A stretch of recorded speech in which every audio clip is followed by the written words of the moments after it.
Hey! How's everybody doing? Whee! How's everybody doing tonight? There we go. There they are. Yes, welcome Mountaineers. My name is Fred Northup Jr. I myself am also a Mountaineer.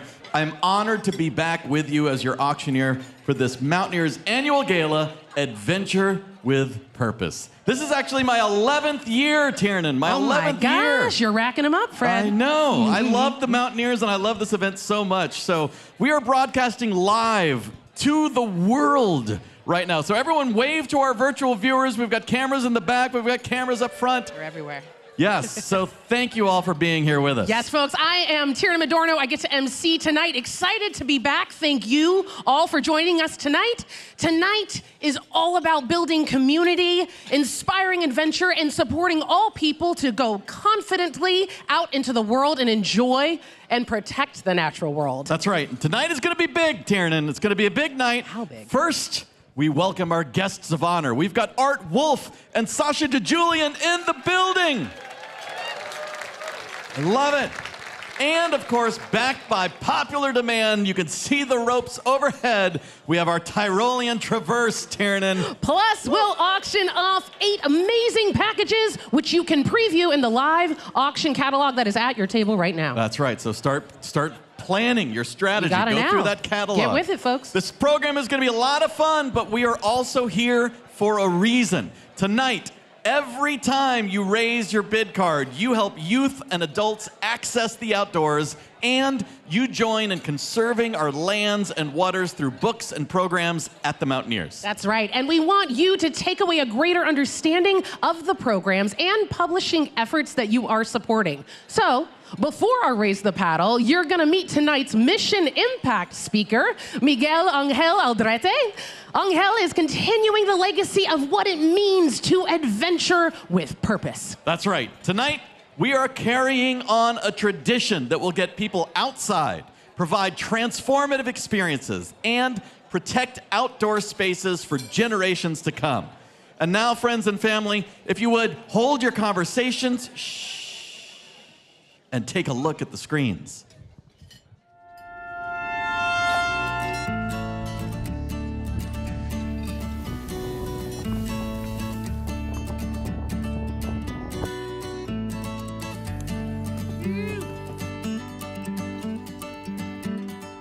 Mountaineers adventure with purpose.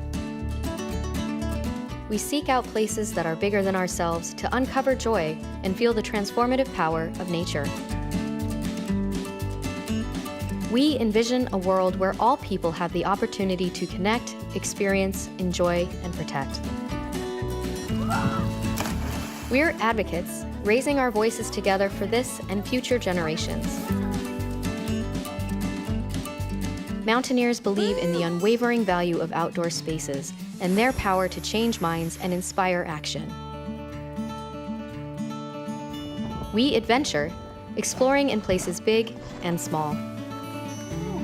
We believe in fresh air in your lungs, wind in your hair, raindrops on your head, and in creating memories together to last a lifetime. We're a community, teaching responsible recreation for all people to find belonging in the outdoors. We believe knowledge fosters thriving communities, growing connections with every lesson. The Mountaineers flourish thanks to a culture of giving. Our volunteers give back and pay it forward, empowering others to confidently explore in their own backyards and beyond. We believe we were all connected to this earth and to each other through the magic of outdoor play. Our supporters help us go farther, providing resources to reach more people and to preserve the outdoor experience. Each act of giving strengthens our bonds and deepens our roots. Together we grow. Together we thrive. Together we shine. We adventure with purpose. Together.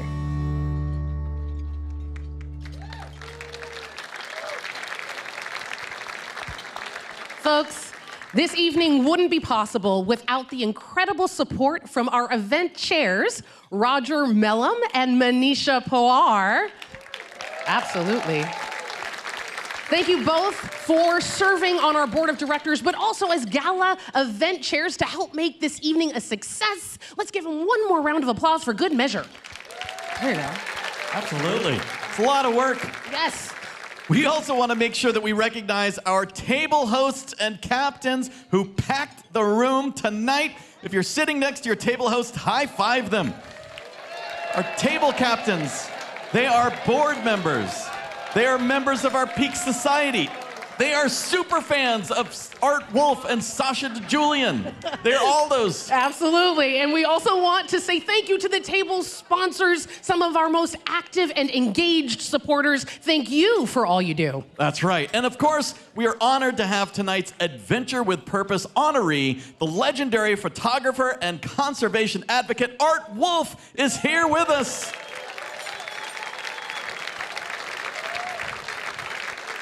This year's award will be presented by Kate Rogers, accompanied by a special video address by Washington State Governor Bob Ferguson. Yes. This year, Art is receiving the 2025 Adventure with Purpose Award as someone that truly embodies our lead, engage, and advocate values that make us all Mountaineers. So thank you for being here tonight, Art. That's right.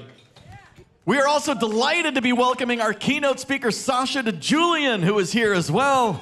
Sasha, of course, one of the most recognized climbers in the world. She's been on everyone's climbing radar since she was 16 years old, joining us this evening with her husband, Eric, and her mother, Andrea. The Mountaineers are honored to be hosting you here in Seattle. Thank you. Welcome to the Pacific Northwest. Yes, we have so much lined up tonight. Let's get right into it. To do that, please welcome a member of the Mountaineers Board of Directors, Robert White. Here we go.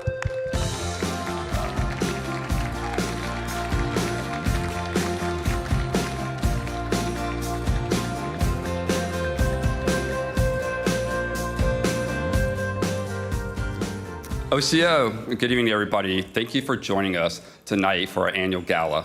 I am Robert White, and among many of my roles with the Mountaineers, I'm on the board of directors, as well as I'm the Everett Branch Chair-elect. It's great, thank you. It's great to see so many familiar faces and so many new ones I've never met. Here to support the Mountaineers as we shape the passion for the natural world ahead and for the mission that brings us together.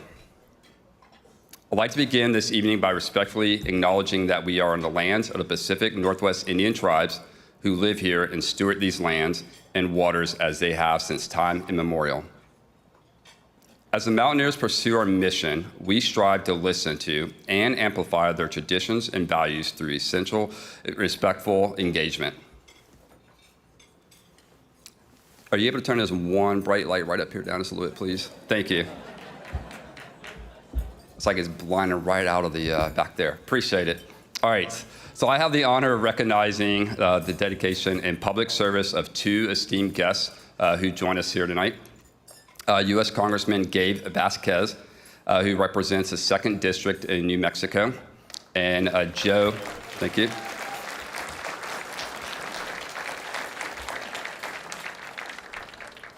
As well as Joe Impignoff, who is a special assistant to the Governor Ferguson on outdoor recreation policy. So Congressman Vasquez, where Joe's at, I got to meet him earlier.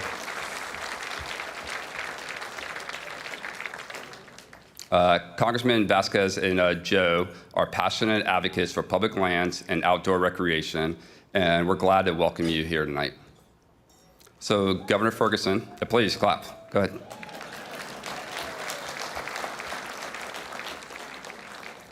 So Governor Ferguson wanted to be here tonight, but could not join us in person as he is still in Olympia working to help close this year's legislation session. You will hear from him. He'll be addressing the main room via video later in the program as we honor our honoree, Art Wolfe. We are also grateful to welcome 3 of our past gala honorees tonight. That's the 2023 honoree, Steve Swenson.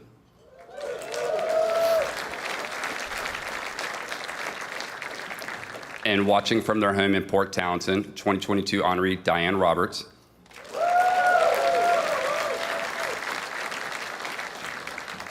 And 2013 honoree Jim Whitaker. as we all know, helped us to launch this event 13 years ago. So thank you, Steve, Diane, and Jim, for all of your tireless efforts to ensure the future of outdoor experience, conservation, and education. It's also an honor to celebrate with you once again. So we're also grateful to welcome our special guest this evening, Adventure with Purpose Honoree Art Wolfe,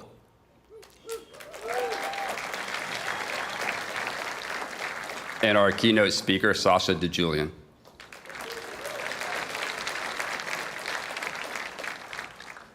So last September, we said Donagahavi, which means until we meet again, to our Mountaineers lifetime member governor, Daniel J. Evans.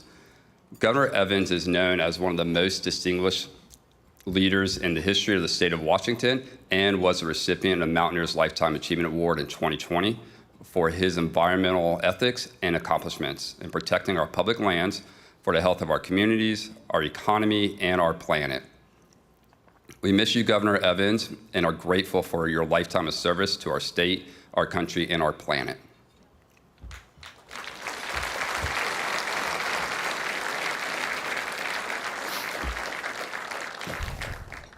All right. Tonight, we celebrate world-renowned wildlife and culture photographer and conservationist Art Wolfe, that's a lot to say in one word, by presenting him with the 2025 Adventure with Purpose Award. You'll hear many inspiring stories this evening from our community, as well as from our keynote speaker, professional climber, author, and United Nations Mountains Partnership Ambassador, and all-around badass. I forgot to ask if she was okay with me cussing with that, but I guess it was all right now. And that's Sasha DeJulian. So.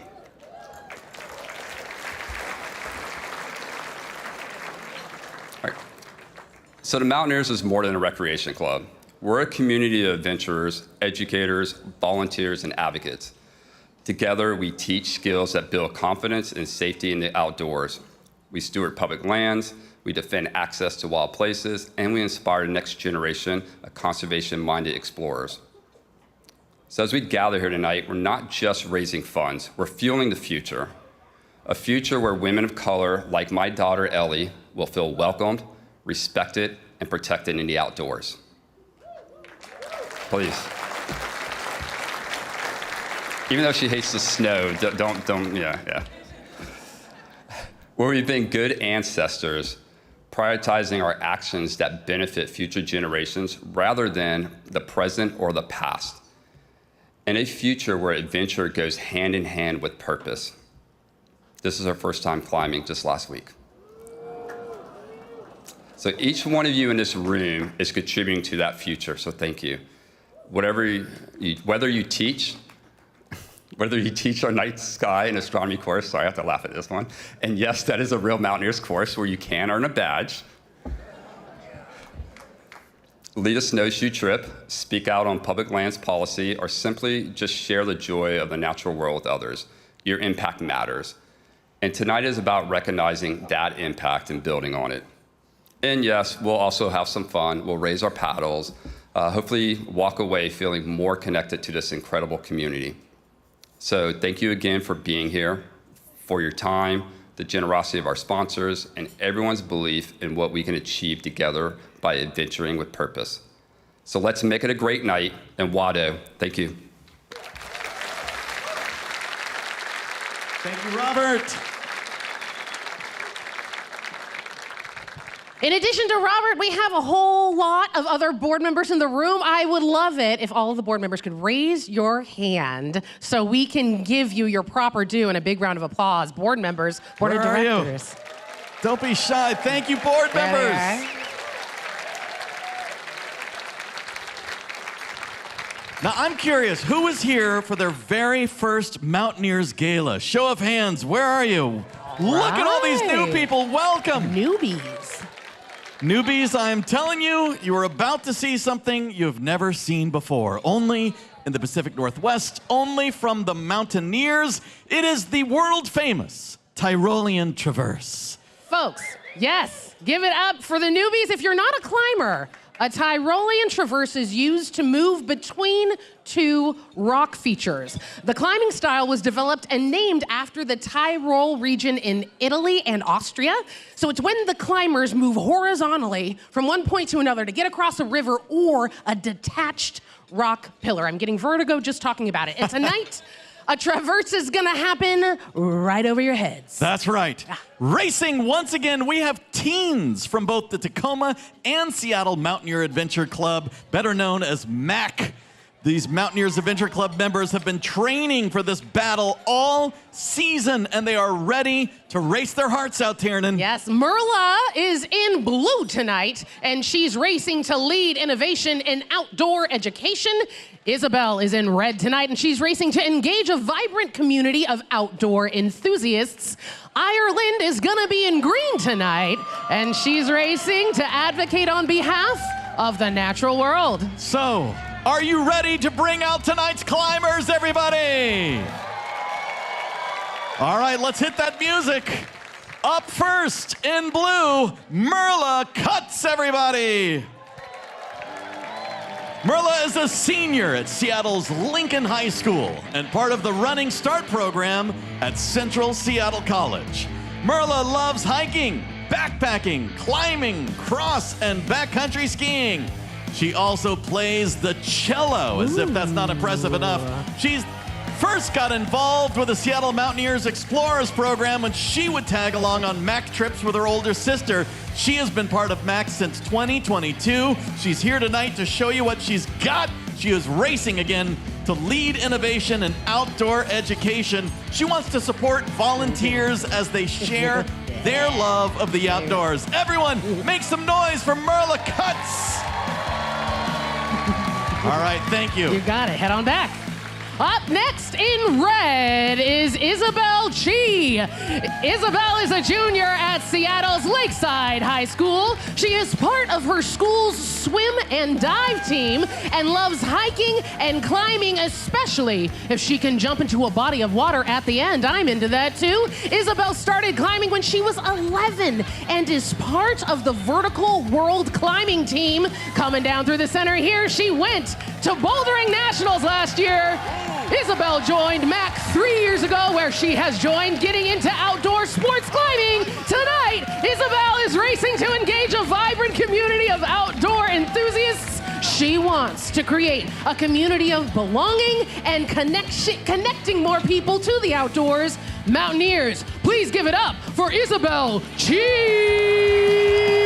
Thank you, Isabel. Head on back. Get ready for the race. Oh my goodness, it is getting good. Last but certainly not least, in green, Ireland Jean. Ireland is a sophomore at Annie Wright Schools in Tacoma. She participates in track and field and is a very accomplished climber and mountaineer. Ireland has been climbing since the age of 3. And thanks to Edgeworks climbing team, her family adventures and Tacoma MAC programs have done some pretty impressive local climbs. Through MAC, she has summited Mount Rainier, and last year she summited Mount Olympus and climbed Liberty, Concord, and Lexington Towers, Traverse in the North Cascades as well. Tonight, Ireland right here is racing to advocate on behalf of the natural world. She wants to empower all of us to use our voices to protect the natural world. Make some noise for Ireland Jean! All right, everybody, give it up for all of your racers. They're back behind this curtain getting ready. They're doing it. I'm super excited if you couldn't tell. And we're broadcasting this race live for the viewers at home. You know what else? What else? Now is the time when we can put those donation tickets to use. That's right. So everybody look inside your registration packet. You will find 10 donation tickets with your bid number on them. It is time to donate towards the Traverse, and you just might win $600 to Canlis. Not half bad. Each climber is racing for their adventure purpose. We have lead, engage, and advocate. All donations that are submitted to the 3 pillars help support the programs at the Mountaineers.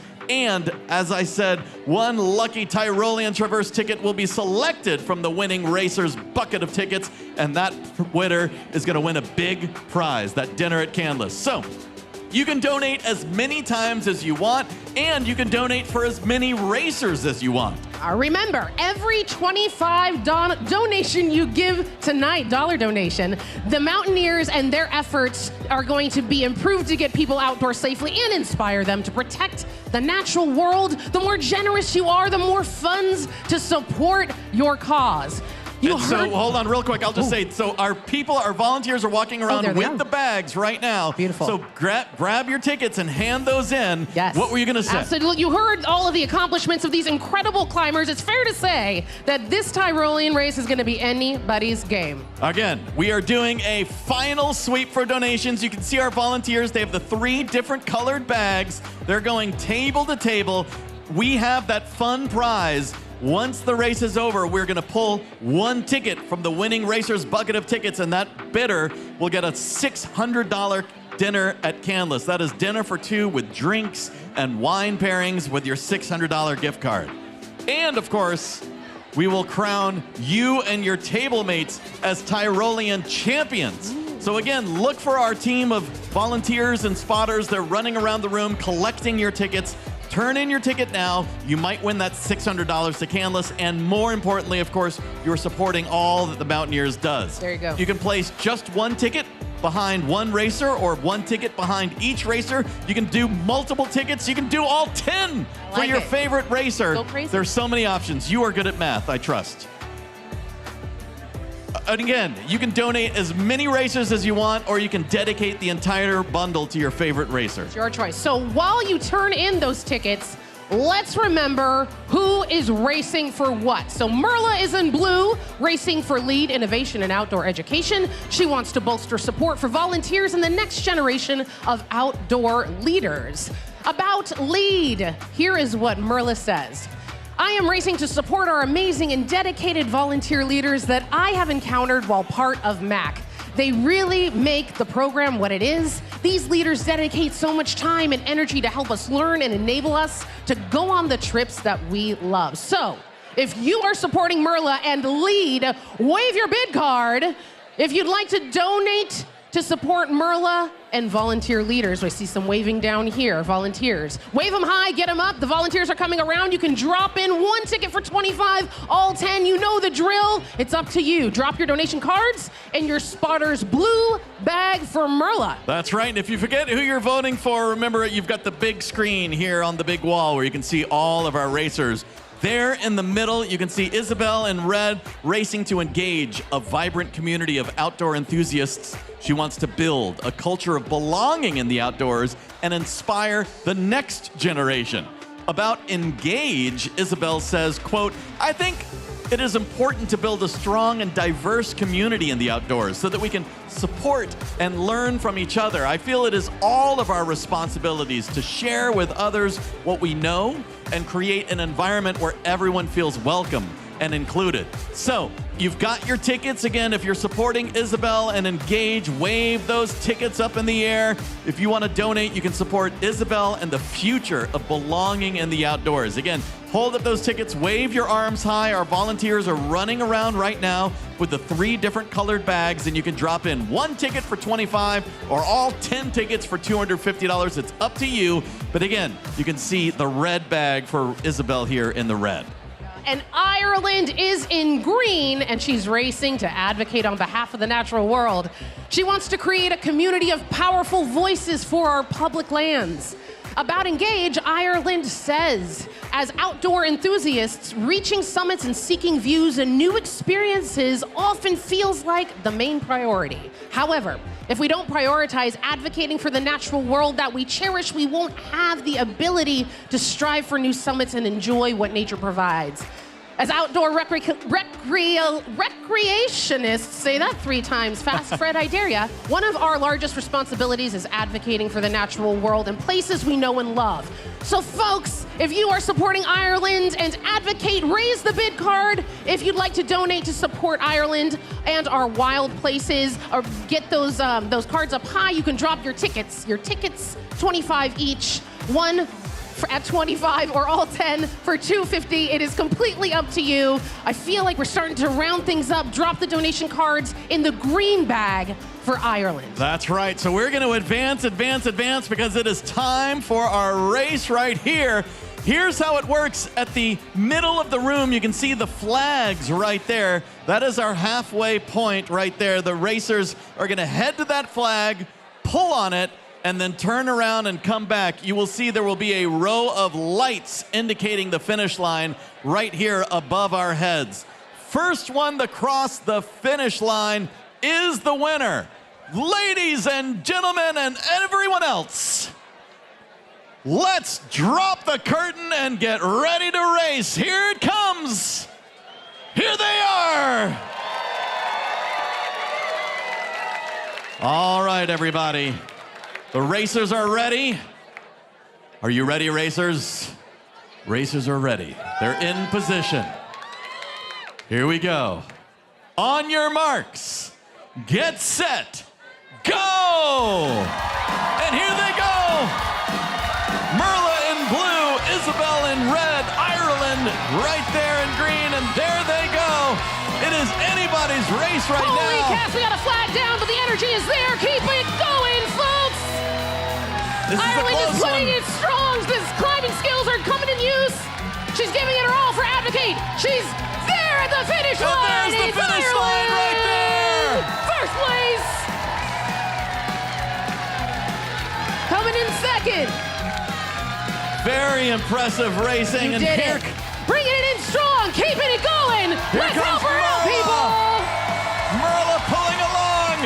Merla, Merla, Merla, Merla. Absolutely amazing racing from Ireland, Isabel and Merla pulling her way along. You got it, Merla.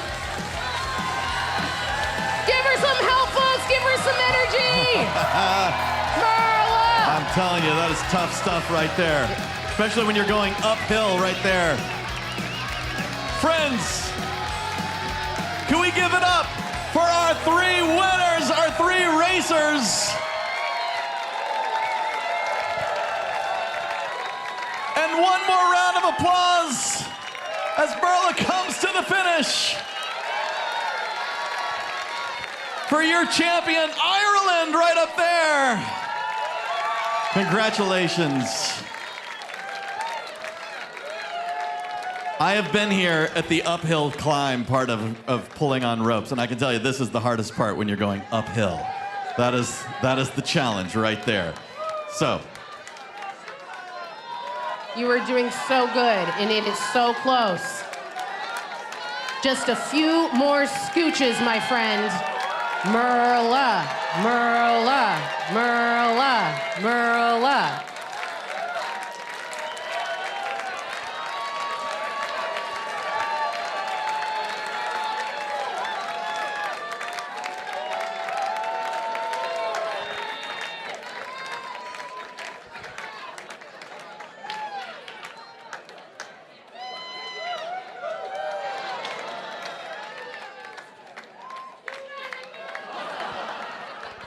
This is the most exciting part of the night. The toss. There we go.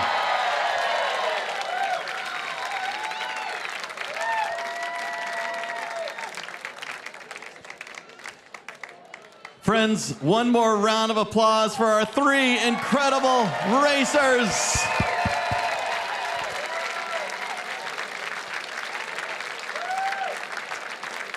As our three amazing racers get unhooked, it is now time for us to figure out who wins our canless raffle drawing. All right. So here comes up our green bucket. The green tickets are going in. All right. Okay, so I think to help with the canless restaurant drawing, we're going to bring up very acclaimed climber and our keynote speaker, Sasha DeJulian. Sasha, will you help draw our winning ticket? Help us see the winning Tyrolean Traverse Bitter ticket in green for Ireland. I know. like it. She got that was the memo. amazing that you changed into the green outfit just as Ireland won. That was very impressive. Yeah, no, that was so exciting. I'm okay. I'm gonna blindly choose a ticket. Okay, are we ready? I'm ready. number. I feel like I need a drum roll or something. Yeah, we definitely need a drum roll. There's a bid number on there, I think. Oh. Yeah, I think it's the number. Oh, it's the 3-digit. Yes. Are we ready? It is 137. Bidder 137, right back there. She's excited. Congratulations, you've won $600 to Canlis. There we go. Thank you, Sasha. Sasha made it a party. Sasha made it a party. Everybody give it up one more time for the Tyrolean Traverse Racers. Congratulations to all three of you.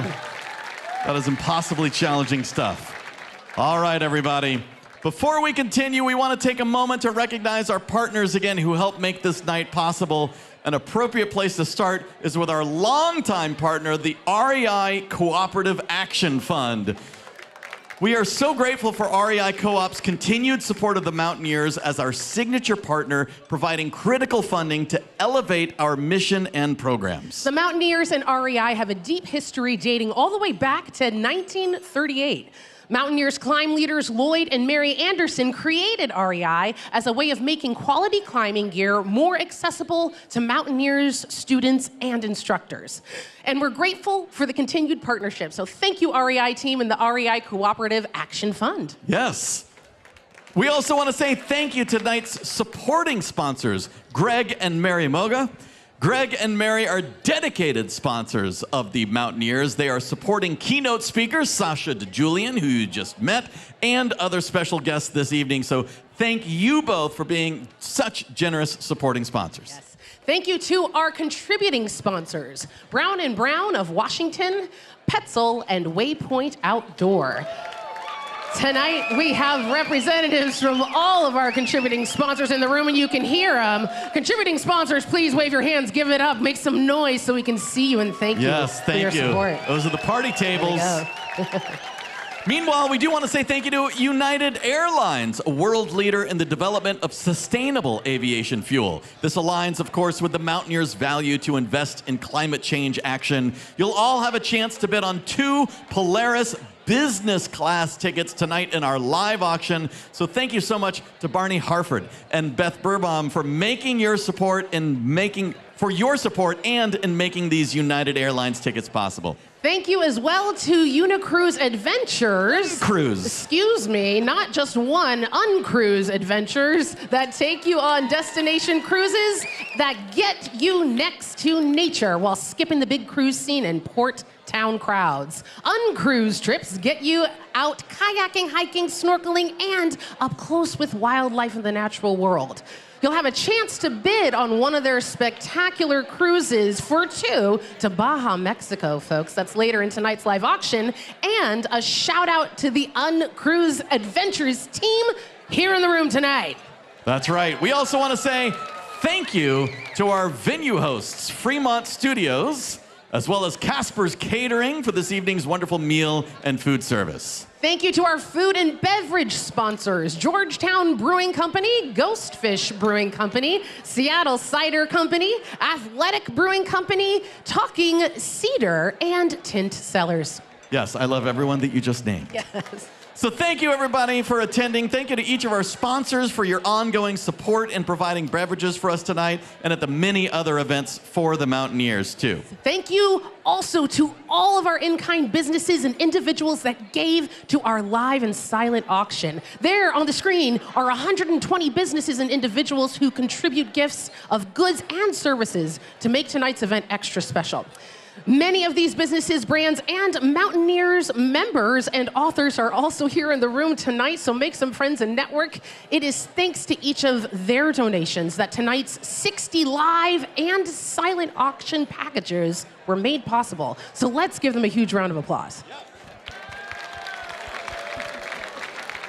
All right, everybody, it is time to begin our live auction. Find your bid card. Make sure it matches the number on your name tag. You want to be bidding with your own bid card, Yeah, it's recommended. That is a pro move. We have our photographer, Matt, is here. We're going to do a quick practice auction. So everyone hold up your bid card so we can take your picture. Everyone hold up your bid card. And the practice item is this. For the next year, you will have perfect conditions no matter what you are doing. If you're skiing, you'll have perfect powder. If you're climbing or hiking, you'll have perfect sunshine, perfect birds when you're birding. Everyone, hold up your bid cards. We're taking your picture right here. Smile. All right, here we go. 10,000 has bid, now 20,000 has bid, now 30. This is the only time it doesn't cost you money, I promise. So everyone, hold up your bid card. We're taking your picture. 30,000 has bid, now 40,000, 50, 60, 70, 80, 90,000. How about 100,000 has bid right there, now 200, 300, 400, 500,000. Will someone just go to $1 million? Sold $1 million, number 358. You got it right up front. Congratulations. $1 million. All right, everybody, we are ready. Tiernan, let's get started with auction item number 1. Tell us about this, please. Right. A signed and framed panoramic print of Art Wolfe's Triumph. Art Wolfe is the world-renowned wildlife, nature, and culture photographer that hails from our very own Seattle. And he is also this evening's Adventure with Purpose Award nominee. The photograph features a lone climber balancing on top of a rock spire in the French Alps. The image is signed by Art and has been custom framed with museum quality glass by Frame Central Wallingford. Plus, everyone, take a look at the photograph. It is here on the stage. You've got to see it. This photograph also comes with 2 signed titles by Art, Travels to the Edge, published by Mountaineers Books, and a special out-of-print collector's edition of Edge of the Earth, Corner of the Sky, where your photograph is featured. So everyone right here, this could be yours. Who wants to start me off at $1,000 and you'll take this home? 1,000 is bid, now 1,500. $1,500 right there. 15 in the back, now 2,000. 2,000 in the very back, now 2,500. 2,500 here in the middle, now $3,000. I've got 2,500 in the lead. You've got to bid $3,000. $3,000. How often do you get to hang with the photographer? 3,000 is bid right up front. Now 3,500. 3,500. I've got 3,000. 3,500 takes the lead. Now $4,000. $4,000. No pressure, but you're very close to Art. $4,000. I've got 3,500 in the back. How about 3,750 to keep it going? 3,750 is bid right here. Now $4,000. $4,000, and you get to meet him. $4,000 has bid. Now $4,250. $4,250. I've got 4,000 in the middle. You've got to bid $4,250. $4,250 is bid right here. Now $4,500, and it's your turn in the middle. $4,500. $4,500, or you're going to have to go to their house to see your picture. That's no fun. You want it at your house. $4,500. Now it's back at your house. Your turn at $4,750. $4,750. I've got $4,500 in the middle. Now $4,750. $4,500 in the lead. Anyone else here want to advance to $4,750 is bid? Now $5,000. $4,750 took the lead up front. You've got to bid $5,000. A nice round number, looks great on a Mountaineers receipt. $5,000. I've got $4,750 up front. $5,000, and this picture comes home with you. $5,000 going once, twice. Last chance to bid $5,000. Thank you. Oh, $5,000 at the last second, Tiernan. There's a sense of drama. 5,000 is in the lead. You two up front are out. Do you want to bid $5,250? $5,250. Thank you. $5,250. Anyone else want to advance to $5,250? Sold. $5,000. You got it. What's your bid number there in the middle at $5,000? Bidder number 373. Again, that's 373 at $5,000, Tiernan. That big thank you to John Olkshan. All right, congratulations, John. Let's hit the music for our next item. Tiernan, tell us about it, please. Folks, up next is a brand new item. Pick your peak on a 3-day guided climb for 2 in the North Cascades. The climb is led by guides from our partners at Climbers of Color. You can choose any of the classic Cascade climbs, such as Sahale. Is that how I say that, Fred? Oh, yeah. Sahale. Can you help me with this one? Shuksan, Yeah. El Dorado, and others on your North Cascades bucket list. Outfit your climb with a Petzl Alpine climb package, which includes everything you're gonna need for your climbing adventure. The package also has a $500 Feathered Friends gift card to stock up on some warm layers and a copy of Fred Becky's Cascade Alpine Guide that focuses on the North Cascades, published by Mountaineers Books. Can we give a big round of applause to our partners, Climbers of Color, who are here? They put this package together. Thank you. Where are you, Climbers of Color? Back there? Thank you for being here with us. We're delighted to be working with them and supporting their nonprofit mission as well. Also, a shout out to Dave Havik and our sponsor, Petzl, who are here with us as well. All right, everybody. I love this. Pick your adventure. Start me off at $1,000 right now. $1,000 is bid now. $1,500 here now. $2,000 right up front now. $2,500 is bid next to you now. $3,000 bid here in the middle now. $3,500. $3,500. I've got $3,000 in the middle. You've got to bid $3,500. $3,500, $3,000 in the middle, asking $3,500. They're cheering you on. $3,000 bid in the middle. $3,500 is bid. Got it. Number 122. You're in the lead at $3,500. Now $4,000, everybody. $4,000. I've got $3,500 in the lead. You've got to bid $4,000. Pick your peak. $4,000. This is 3 days. 4,000 is what we need. 3,500 took the lead. How about 3,750 to keep the party going? 3,500 is bid. You've got to bid $3,750. Follow along in your program. This is a great opportunity, a great way to support the Mountaineers. 3,500 in the lead. You've got to bid $3,750, everyone. 3,750. This is valued at 4,000. 3,750. 3,750 is bid. Now $4,000. 3,750 near the front. You've got to bid 4,000 there. $4,000. Going once. I've got 3,750 right here. Asking $4,000. Going twice. Last chance to bid 4,000. Thank you to all of our many bidders. Sold right here, 3,750. What's your bid number there? At 3,750, number 412. Number 412, congratulations. Have an amazing time. Joshua, thank you. Congratulations, Joshua. All right, let's hit the music and learn about item number 3. All right, folks, item number 3 is another new item. Explore the islands of Croatia by foot with Adventure Tripper. You and a friend, or a loved one, I guess, can explore Croatia's Dubrovnik Island on the stunning 8-day group tour. Island hop across Croatia's southern coast, hiking, walking, and enjoying the culture and nature at the Adriatic Sea. The trip is led by a vetted local expert, and you're going to be outfitted on your journey with gear from Nemo and Life Straw. Amazing. Dubrovnik.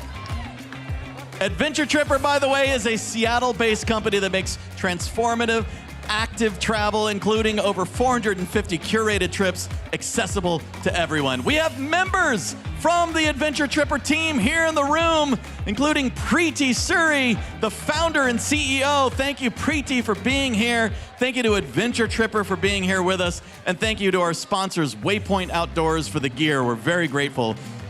Again, this is a private, guided experience in one of the most wondrous places in the world. Start me off, if you will, at $2,000 and you'll be there. $2,000 up front, now $2,500. $2,500 here, now $3,000. $3,000, number 139 at $3,000. $3,500 is bid in the middle, now $4,000 back up front in the corner. $4,500 is bid next to you. $5,000 takes the lead right here. Now $5,500. $5,500, you're back in the lead. Now $6,000. $5,500 right there. You've got to bid $6,000. $5,500 in the very front corner. Asking $6,000. Again, $5,500 in the lead. Do you want to go to $6,000? $5,500 right up front. You've got to bid $6,000. Again, $5,500 in the lead. Do you want to go $5,750? I'll make it easy. $5,500 is in the lead. Asking $5,750, everyone. $5,500 in the lead up front in the corner, asking $5,750. Going once. Make sure you're following along in your program. Look at those pictures there on the big screen. $5,500 in the lead, asking $5,750, going twice. Last chance, everyone, to bid $5,750 on the stunning package. $5,750 is bid. There's a new sheriff in town. It's your turn at $6,000. $6,000. $5,750. You were so close. Asking $6,000. $6,000. $5,750. Don't wake up tomorrow kicking yourself. Wake up tomorrow planning your trip. $6,000 going once. $5,750 is in the lead. You've got to bid $6,000 going twice. Last chance, last call at $6,000. Sold. $5,750. Number 125. Is that right? Number 125. Thank you at $5,750. Amazing. Thank you, Becky. Amazing. Thank you, Becky. Indeed. Tiernan, let's talk about item number next. You got it. Item number next is also new. Backpack trip for two in Patagonia, Chile. With Patagonia Frontiers, head off the beaten path to explore the pristine wilderness in Patagonia, Chile on this 6-day guided backpacking trip for you and a friend or a loved one. Patagonia Frontiers is based in stunning Soler Valley and situated in the center of an immense wild terrain. On this trip, you're gonna catch views of some of the most iconic mountain landscapes of Patagonia away from the rest of the crowds. This package also includes 2 Nemo sleeping bags, 2 sleeping pads, and Life Straw filtered water bottles. I'm sure Patagonia, Chile is on people's bucket lists. It's gotta be. It's gotta be. Patagonia Frontiers works closely with you to customize the trip. This evening we have Tanya from Patagonia Frontiers here in the room. Can we give Tanya and Patagonia Frontiers a big round of applause? Special thank you to you and the whole team, and also thank you to Nemo, Life Straw, and Waypoint Outdoors. I'm very excited about this one.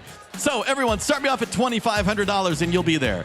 $2,500 is bid in the back, now $3,000. $3,000 right up front, now $3,500. $3,500 in the middle, there we go. Now $4,000 is bid. Now $4,500. $4,500, I've got $4,000 there. You've got to bid $4,500. $4,000 took the lead. You've got to bid $4,500. $4,500, I see you back there. Gotcha. $4,500 is in the lead, now $5,000. I've got $4,500 bid. Now you've got to bid $5,000.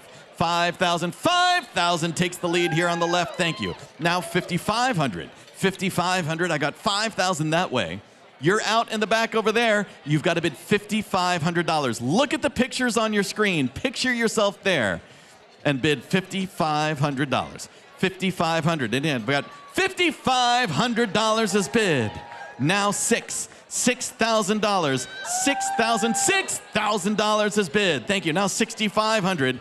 $6,500 is what we need. I've got $6,000. You've got to bid $6,500. Highly sought after destination, off the beaten path, away from the other touristy adventurers. You're going to be there. $6,000 in the lead. You've got to bid $6,500. Take a look at these pictures. Picture yourself in that photo.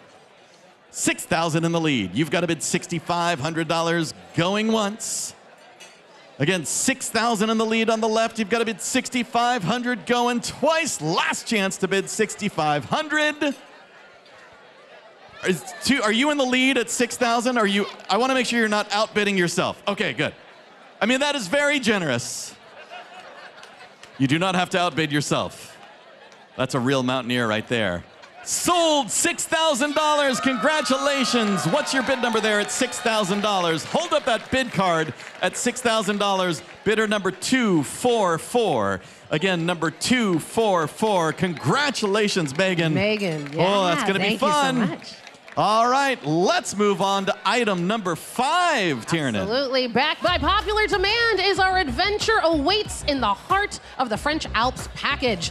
Breathtaking scenery and unforgettable memories await you in the picturesque alpine town of Chamonix, France. Ah, oui. Chamonix, oui, oui. Oui, oui. Nestled in the French Alps at the base of Mont Blanc, this beautiful family home will be yours to enjoy for 8 incredible nights. This 2-bedroom home can accommodate up to 6 guests and is equipped with a full kitchen. So come home to a library of adventure-inspiring books and nestle up beside the cozy fireplace. The winter season holds world-class skiing, ice climbing, and snowshoeing, and summer months uncover a trail runner's paradise with endless trail systems just outside your front door. Absolutely amazing. I hope everyone's taking in these big, beautiful photos. You can always look at the big wall as well. And Chamonix adventure abounds year-round. We want to give a big thank you to Emily Mabut and Edward Benrad. They are watching all the way from Amsterdam on the cameras. Thank you for watching all the way from Amsterdam, and thank you for opening up your beautiful home. All right, everybody, who's ready to go to the French Alps? That awaits you in the French Alps. Start me off, if you will, at $2,000 now. $2,000 is bid. Now $2,500 is bid in the middle. Now $3,000 at the very back corner. $3,500, number 161, is bid in front of you. Now $4,000 is bid right here. Now $4,500. $4,500. I've got $4,000 right up front. You've got to bid $45, number 291. I saw you first. Do you want to go $5,000 over there? I've got $4,500 right here. $5,000 is bid right up front. $5,000 in the lead. Now $5,500. $5,500. I've got $5,000 right here. How about $5,250? I've got $5,000 in the very front. $5,250 is in the lead. Do you want to go $5,500 over there? $5,500 on the far right. Now $5,750. $750 is bid right here. Now $6,000. $6,000. $6,000. I've got $5,750 here. You've got to bid $6,000. You're both out. $6,000. Do you want to go to $6,000? I've got $5,750 right here. Now $6,000. $6,000. $5,750 is in the lead. You two are both out. Here's your chance to go to the French Alps for $6,000 and to support the Mountaineers at $6,000. $5,750 in the lead. Do you want to go to $6,000? You can practice your French, open up Duolingo. $6,000. Going once. $5,750 is bid right here. You've got to bid $6,000. Hold on. All right, they're saying we can sell two. All right, so hold on. You're at $5,750. I'm going to back down to $5,500 where you were, and we can sell two. Does that work for you over there? Wait, now hold on. Now there's three of you all of a sudden who want it. No, they're saying I can only do two. All right, so here's what we're going to do. Hold up your bid card if you want it for $5,500. I know you do, and you do, and you do. But keep your bid cards up. Keep your bid cards up. Don't put them down. We're going to play a quick game of bid card chicken. Now, no pressure, but this is being broadcast all the way to the owners in Amsterdam. I'm going to increase the price until only two cards are in the air. So, are you quitting already? He's out. All right, we're going to sell two at $5,500 right here. Number 229 takes one at $5,500, and number 183 takes the other at $5,500. Thank you, Blair. And thank you to Rich. That is $11,000 right there. Amazing. I love it. All right, Tiernan, let's talk about auction item number 6. Everyone follow along in your program because we're running out of items. It's true, but item 6 is an aloha way of life with this beachfront getaway in Maui. You're going to take a trip to paradise with this 5-day, 4-night stay at an oceanfront condo in Maui, Hawaii for up to 6 days. In Maui, you can swim with sea life, sunbathe in the sand, and soak up the stunning views during this perfect tropical getaway. To get there, the package is gonna include 2 first-class tickets from Alaska Airlines that can whisk you away any time of year to Hawaii or anywhere that Alaska flies. I love this. This package is thanks to Bryn from our board of directors and advisory council member Ryan. They are here with us tonight. Can we give them a big round of applause for putting this together? Thank you. Also, special thank you to Alaska Airlines for supporting the Mountaineers with these 2 tickets. Who wants to start me off at $2,500 and you'll be there? $2,500 is bid. Now $3,000 up front. Now $3,500 here. Now $4,000. I've got $3,500 on the right. $4,000 in the very, very back. I got you. Now $4,500. $4,500 in the very, very front. Now $5,000 here on the left. Thank you. Now $5,500. $5,500. I got $5,000. $5,500. I love it. Now $6,000. $6,000. I've got $5,500 right here. 6,000 is bid in the back. Thank you. Now 6,500, 6,500, and airfare to get you there. $6,500. 6,500, number 395, takes the lead at 6,500. Now you've got to bid $7,000. 6,500 right there. Now 7. How about 6,750? Let's keep it going. 6,750 is bid right there. I love it. Now $7,000. 7,000 right there. Thinking now 7,250. I've got 7,000 in the lead. You've got to bid $7,250. Again, 7,000 here. Got to bid $7,250. 7,250. 7,000 in the lead. You've got to bid $7,250. I'm looking that way. Going once. Again, 7,000 in the lead. You've got to bid $7,250 going twice. Airfare included. Last chance, everyone, to bid $7,250 and maybe find yourself in Hawaii. Thank you for your help. Everyone who bids helps. Sold $7,000. You got it. Congratulations. What's your bid number at $7,000? Hold up that bid card. Number 395. Number 395. Congratulations. Amazing. Thank you, Lyndon. All right, let's talk about item number 7. Leap into adventure with a cruise for 2 to Mexico. Embark on the 7-night trip for 2 in glorious Baja with Uncruise Adventures. Departing from La Paz, you'll cruise alongside rugged coastlines, white sand beaches, and crystal clear waters. Enjoy activities like kayaking amongst snorkeling with sea lions and colorful fish, hiking volcanic trails, mule rides with local rancheros, and savoring farm-to-table meals. Uncruise Adventures is known for their family-friendly small ship adventure destination cruises. Groups don't just cruise, they get out among wildlife, all while embracing the wilderness and appreciating Mexico's natural world. I love Uncruise. We have members of Uncruise Adventures. The team is here with us. An Uncruise Adventure is on my personal bucket list, just so everyone knows. All right, can we give a big round of applause to Uncruise? They are here with us. Thank you again.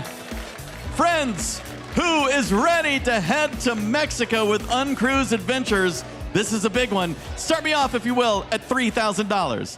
3,000 has been now 4. 4,000 right here, now $5,000. 5,000 in the very back. Thank you. Now 6,000. $6,000. I've got 5,000 in the very back. You've got to bid $6,000. Again, 5,000 in the back. You've got to bid $6,000. This is valued at $14,000. 6,000 is bid there, now 7. 7,000 is bid up front, now 8,000. I've got 7,000 in the front. Again, this is valued at $14,000. 8,000 takes the lead. Now 9. $9,000. I've got 8,000 in the lead. You've got to bid 9. $9,000. 9,000 is bid right here. Now 10. $10,000. Don't get mad, get even. 10,000 is bid with a abandon. Now 11. $11,000. $11,000. You know it's going to be incredible. $11,000. I got 10,000 right there asking 11. $11,000. Follow along in your program. 10,000 in the lead. Do you want to go 10,500 just to keep it going? 10,500 is bid. Now 11,000. 11,000. One more time. $11,000. You're so close. Look at that beach. That could be you. 10,500 is in the lead. You've got to bid $11,000, everybody. $11,000. Look at those pictures. Picture yourself on that beach. 10,500 in the lead, asking 11,000. This is valued at $14,000. Valued at $14,000. 10,500 in the lead. I need $11,000 going once. 10,500 right up front, asking $11,000 going twice. Last chance, everyone. Last call to bid $11,000. Thank you to all of our bidders. Thank you. Sold 10,500 right up front. Number 398 at 10,500. Number 398. Congratulations. Thank you, Carrie. All right, our last item, I believe. Let's talk about item number 8. Alrighty, 2 United Polaris business class tickets to anywhere in the world. United flies. If you've always wanted to treat yourself to a little bit of luxury, these tickets will give you the ultimate comfort and convenience as you travel to your next adventure. Escape to the warm beaches of Tahiti, trek through the Tour de Mont Blanc in the French Alps, or explore the sights and sounds of Sydney, Australia. That's right, folks. Patagonia, New Zealand, Singapore, Cape Town. The sky is the limit. Yes, as I'm sure you have read, these tickets, these are the fanciest. The fanciest. You are fancy. Of all the fancy. You are extra fancy. So make sure that if you do not know what United Polaris business is, make sure you're looking it up on your phone, because these are valued at up to $30,000. $30,000 right now. All right, so special thank you to Barney Harford and Beth Birnbaum, Mountaineers Books, United Airlines. Again, these tickets are $15,000 each, or up to $30,000 depending on where and when you're flying. So, $30,000 worth of tickets. Who will start me off? In fact, I'll just do 2 for the price of 1. $15,000 is half price. Is there anyone who wants to start me off half price? $15,000 is bid there in the middle. On $30,000 worth of tickets, $15,000 is bid. Now $16,000. I've got 15 in the lead. You've got to bid $16,000. Remember, depending on where you fly, these are valued at up to $30,000. $15,000 is bid here in the middle. You've got to bid $16,000, valued up to $30,000, my friends. Anyone here want to advance to $16,000? Again, valued at up to $30,000. We got $15,000 coming in strong, Tiernan. $15,000 starting us off. Would anyone else like to advance to $16,000? Again, valued at up to $30,000. 16 is what we're looking for. Going once. I've got 15,000 bid in the middle. Tickets again valued at up to 30,000. Would anyone like to bid $16,000 going twice? Last chance. Last chance to bid $16,000. Thank you, right there in the middle. Sold $15,000. What's your bid number there in the middle at $15,000? Hold up that bid card at $15,000. Number 291 is going to be flying in style. Number 291. Thank you, Gerald. Amazing. All right. Can we give a big round of applause to everybody who bid on an auction item, who donated an auction item? So many of our partners are here with us. Thank you. To the team from Casper's Servers, we're going to hold service for the next 15 minutes because this is the most important part of our evening. But can we give a big thank you, a big round of applause to the team from Casper's for taking care of us tonight? Thank you so much. Again, we are holding service right now. It's the most important part of our evening. So turn to the person next to you. This is the only other time we're going to do this. Turn to the person next to you and just say, shh. If you would please take your seats. Spotters, we can clear the floor. It's time for us to tell you a little bit more about why we are all gathered here tonight and the work that you make possible at the Mountaineers. You are about to meet Miguel Angel Aldrete, a skater, climber, hiker, guide, and overall adventure lover. The Mountaineers introduced him to a new sport and a new community that empowered him in ways he never expected. And he's here tonight to share how that journey helped him grow as a leader and an advocate for others finding their own route and connection with the natural world. He's passionate about the mission of the Mountaineers, and he supports the vision where everyone can find sense of belonging in the outdoors. So please welcome our friend and community leader, Angel Aldrete, everybody.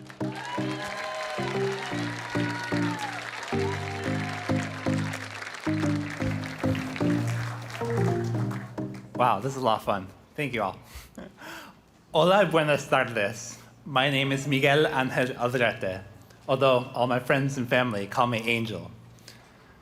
I have been given the great honor to speak with you all tonight about my experience with the Mountaineers and how a recent canyoning course became so much more than just a class. Here, I found a community of mentors who empowered me with the knowledge to explore the natural world in ways I never thought possible, and inspired me to act as an advocate for our public lands. Born right here in Seattle, I'm a second-generation immigrant with both my parents from Mexico. Thank you. I grew up about 50 miles north of Seattle with my mom, my dad, and a few siblings. My parents are adventurous and were driven to explore the nature around us.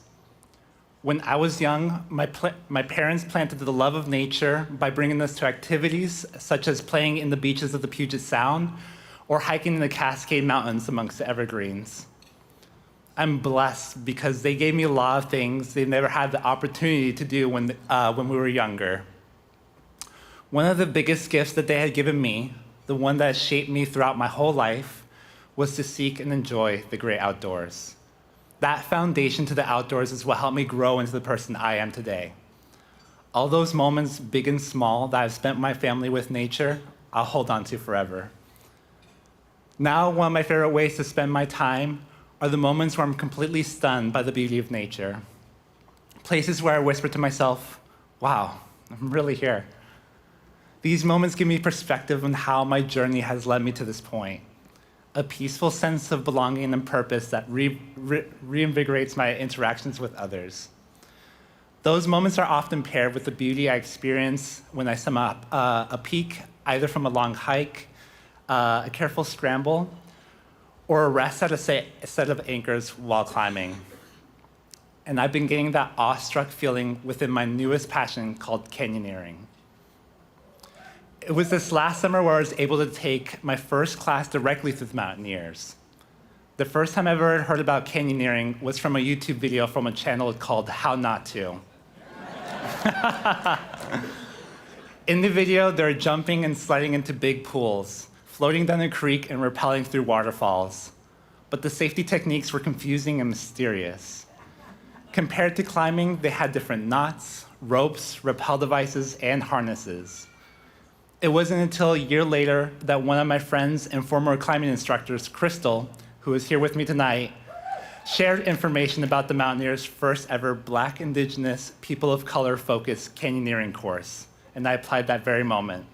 Thank you, Crystal. Getting involved in local classes and events where we all come from different backgrounds means a lot to me.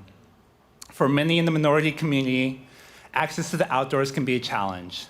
To have more representation in these outdoor spaces is so valuable, and the Mountaineers help foster a community to learn and discover with.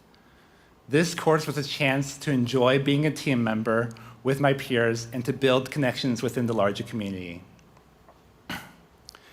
Meeting with my instructors and peers for the first time, I immediately felt a sense of belonging. Everyone was contributing to a space, to creating a space that allowed us all to feel like we were meant to be there. The thing that stood out to me the most was even as students, we were given the voice and opportunity to share any of our previous knowledge, either on steps to tie specific knots or ideas and questions on anchor building. I never got the sense and feeling that our instructors needed to have the last word on these lessons.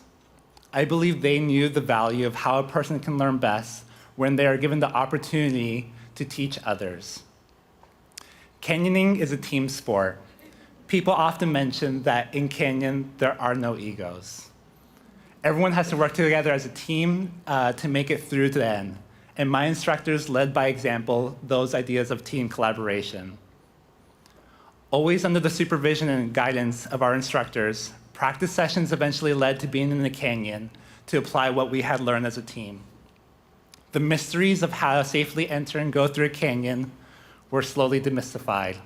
And the new knots, now easy to tie, identifying and building anchors, I was learning risk mitigation in a whole new way. I got to meet a lot of new people, and with each step into these lessons, I was becoming a part of a member of a community as an efficient, safe member to run a canyon with. Determined, I'm going to continue my skills and hopefully grow into a person that can inspire others such as how my instructors have inspired me. I'd love to give a shout out to both Madeline, Sham, and Crystal. They're not just people of color teaching and guiding. They're people I look up to for their passion to lead others to new adventures with patience and warmth.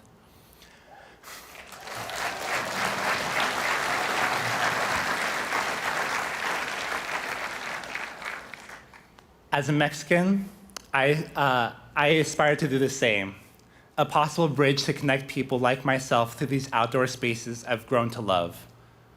And as a human, to pass my knowledge to help guide others on their journey to reach their potential too. I wouldn't be here speaking with you today if it wasn't for the kindness you and others have made. As someone with big dreams and not that big of a wallet, being accepted for the full scholarship allowed me to take the class in the first place. I wouldn't have been able to discover this new outlet of my life, a sense of belonging in the new community, and experience the moments of joy and empowerment in the canyon. You may not have been on the rope with me, but if you've ever supported the Mountaineers in the past, you're with me every step of the way. Without people like yourself, dreams of outdoor achievements are further from reality. Let's join together and work to continue passing on this inspiration. Our parks and forests are vulnerable now more than ever. The call for people and our collective courage to help protect the outdoors is what we need right now for the future of our public lands. There is an endless amount of things to love about our connection with nature. I know I've expressed how many times I love the outdoors. I know you do too. But just like climbing and canyoneering, things have to be redundant. We each have our own reasons, our own callings, our inspirations, our own goals. And I believe the Mountaineers' mission is to help everyone reach those goals. Tonight, you have the chance to make this possible for someone else, to help another dreamer feel like they belong out there, on the trail, on the canyon, in this community. Your gift doesn't just fund the course. It opens doors. It puts a harness in someone else's hands, and it ties the knot that gives them the confidence to say, I belong out here. I hope you'll consider a donation at any level that is meaningful for you. From my corazón to yours, gracias. Thank you, Angel.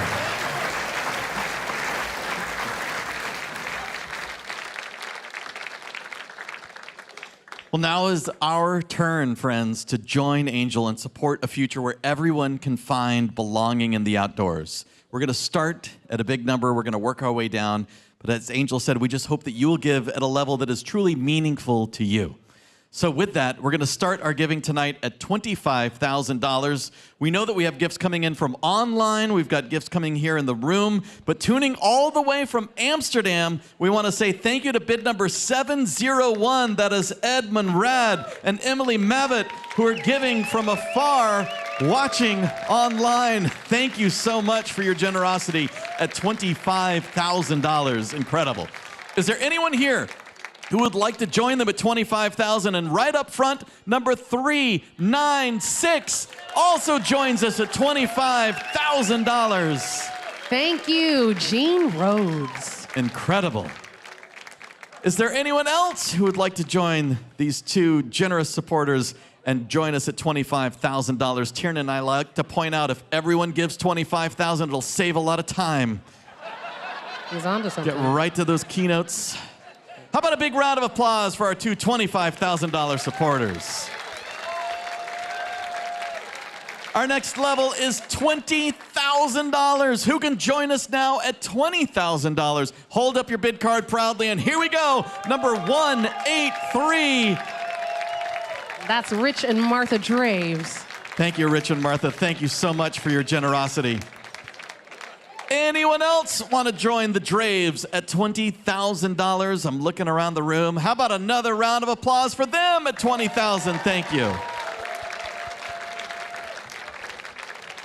Our next level is $10,000. $10,000. And look at the cards going up. We're also seeing the donations coming in online, but let's start here in the room. Number 337 went up first. Congratulations. Thank you. Thank you, David Maltz. Thank you. Also, number 398 joining us right up front. Thank you for your generosity. Thank you, Carrie Rhodes. Who else can join us here at $10,000? We're watching the viewers online. Online, we have a donation from bidder 702. Our virtual viewer Heidi Renz. Thank you so much for your generosity. Also giving from afar, number 705, Barney Harford and Beth Birnbaum are also giving from afar. Thank you. Anyone else want to join us here in the room at $10,000? That was a lot of generosity at this level. How about a round of applause for our $10,000 supporters? Our next level is $5,000. I can see online bidder 703, super volunteers Peter Hendrickson and Nancy Timken are giving to start us off at $5,000. Who can join us right here at $5,000? And look right there, it's our co-chair, number 347, starting us off. Thank you for your generosity. Thank you, Roger. Who else? Number 385, also joining us at $5,000. Thank you, Manisha. Number 482, look, it's our CEO, everyone. Thank you so much. Number 482, that's our CEO, Tom Vogel. Thank you. Who else can join us? Number 449 joining us right there. Thank you for your generosity. Thank you, Judy. Who else? Number 395. Thank you for your generosity.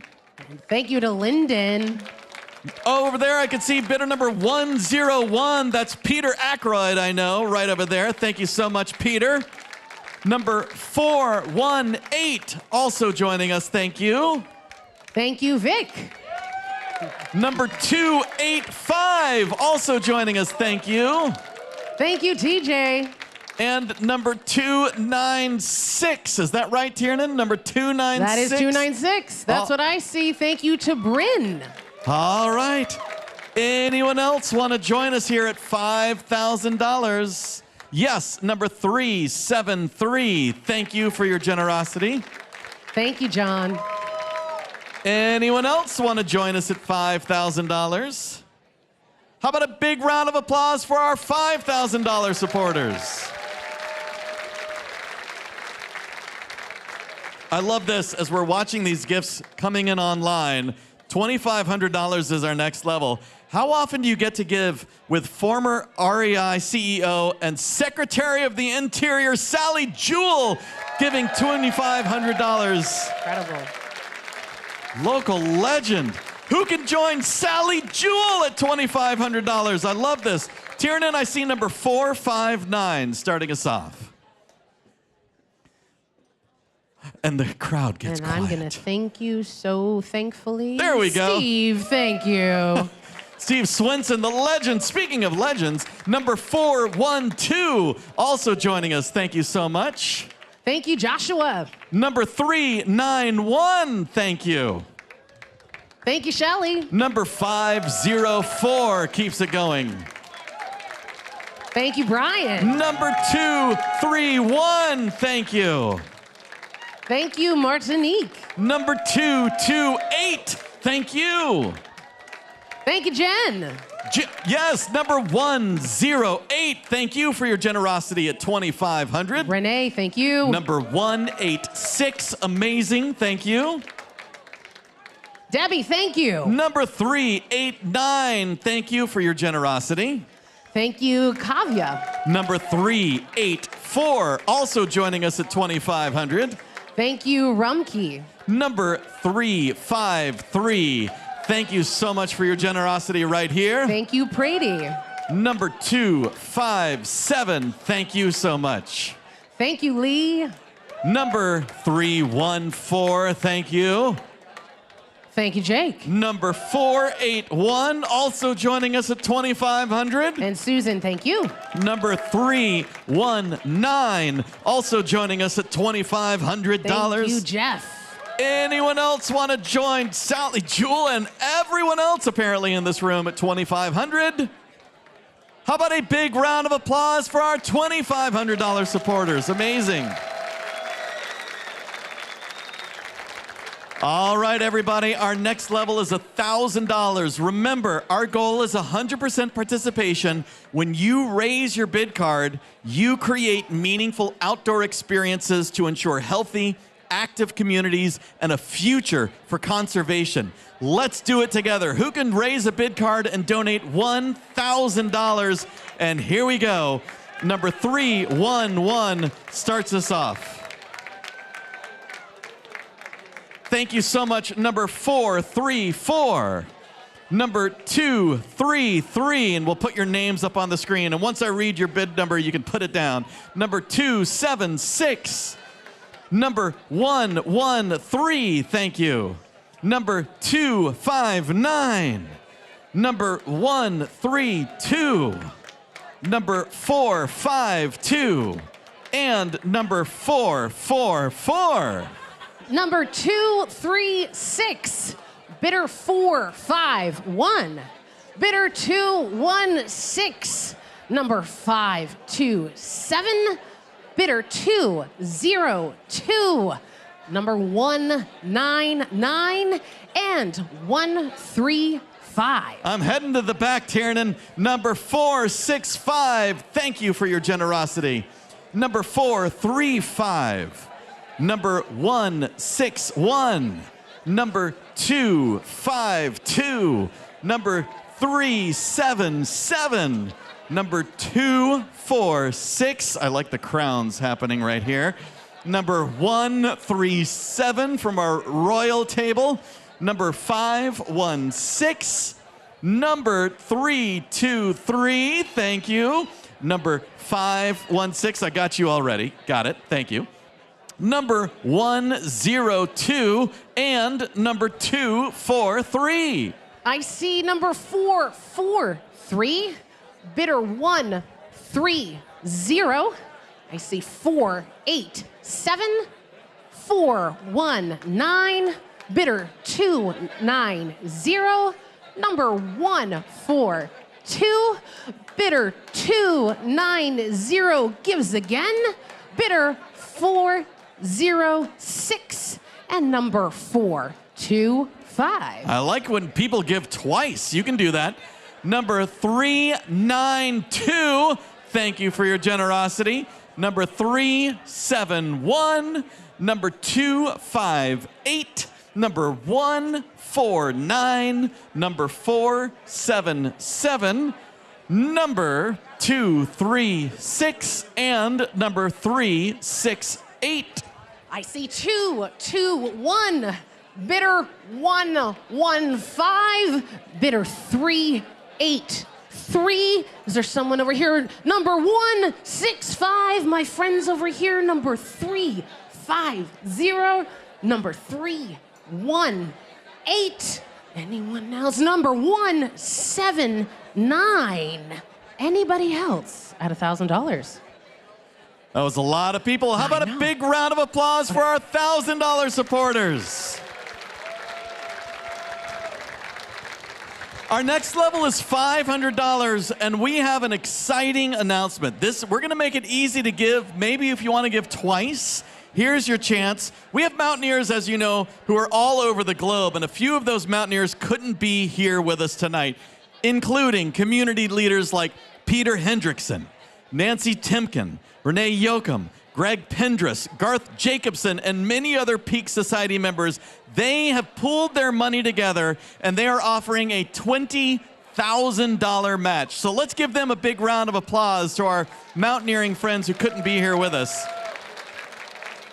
So they're going to match your $500 donation dollar for dollar. You give $500, they give $500. Your $500 becomes $1,000 right now. So if we can get 40 bid cards up right now, we will make $40,000 at this level. So who can give $500 knowing you are being matched dollar for dollar? And here we go.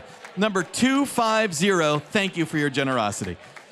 Number 487. Number 178. Again, these $500 donors are being matched by our challenge pool. Number 174 gives again. Thank you for giving twice. Number 441. Number 485. Number 376. Number 458. Number 225. And number 146. Number 118. Number 490. Number 421. Number 404. Number, face it towards me, nice friend in the back, 513. Thank you. Number 344 and 438. Number 221 gives again. Thank you for your generosity. Number 299. Number 312. Number 471. Number 435. Number 473. Number 215. Number 365. Number 180. Number 126. Number 423. Number 338. Number 416. Number 543. And the king himself. Number 195. Tiernan. Number 436. Number 211. Number 483. Number 277. My nice friend that has it facing sideways, face it towards me, 268. Number 396 gives again. Anybody else? This is incredible. And we got you right there in the middle, 268. We already got you. Thank you. That was well over 40 bid numbers right there. We exhausted the challenge. Give yourselves a round of applause to our $500 supporters. Thank you. All right, again, we want to thank all of our online givers who are giving right now. We're seeing all of these gifts coming in online. If you're watching online, thank you to our online supporters. You can follow the link in the chat if you're watching online, but let's continue right now at $250. Who can raise a bid card and donate $250? Our goal is 100% participation. We're confident there's a level that works for everybody. It's all gonna add up to a big number, I promise. And so here we go. Number 335, thank you for your generosity. Number 346, thank you. Number 330. Number 413, number 168, number 424, number 203, number 280, thank you both, and number 141. Number 455, number 247, number 505, number 492. Number 453, number 531, number 534. Are you bidding again, nice friend? Number 492 bids again. Number 218, number 201, and 493.